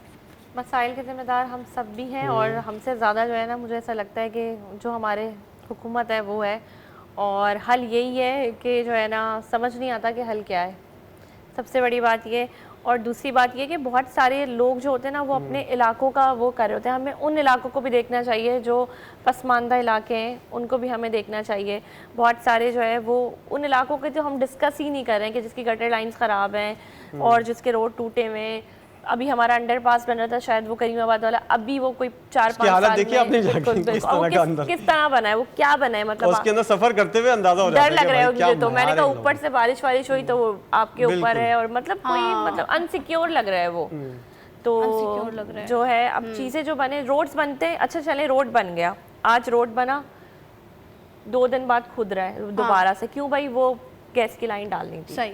फिर उसके बाद वो काफ़ी दिन तक खुदा पड़ा, फिर वो बेचारे इलाके वाले वो ब्लॉक्स वगैरह कर रहे हैं, वो करके उन्होंने उसको कर दिया, फिर दोबारा वो जो है ना तकरीबन 1-1.5 महीने बाद फिर दोबारा खुद रहा है। भाई क्या हो रहा है भाई, अब वो पानी की लाइन का मसला हो गया। तो पहले आप अपने ये सीवरेज के मसाइल, पानी के मसाइल हल करें, उसके बाद रोड बनाएं। बाद रोड क्यों नहीं बनता? जी, ये या रोड बनने से पहले उसको चेक एंड बैलेंस तो करें कि वो आया बनता है, लेकिन यहाँ पानी पर में बह सीवरेज जाता का है मसला है, या आया यहाँ पर पानी का मसला है। सही। इस वक्त आधे से ज्यादा कराची में पानी नहीं है, आपको नहीं है। पता है, ज्यादातर बोरिंग इस्तेमाल हो रही है। और बोरिंग का पानी भी जरा बोरिंग का पानी जाहिर सी बात है कि खतरनाक वो भी है और पीने के लिए, और बिल्कुल पीने के लिए तो मैं कहती हूँ, स्किन के ऊपर भी आप काफी उसको खलत। बॉईल करें या आप उसको गर्म करें तो आप देखें कि आपका जो बर्तन है वही ख़राब हो जाता है।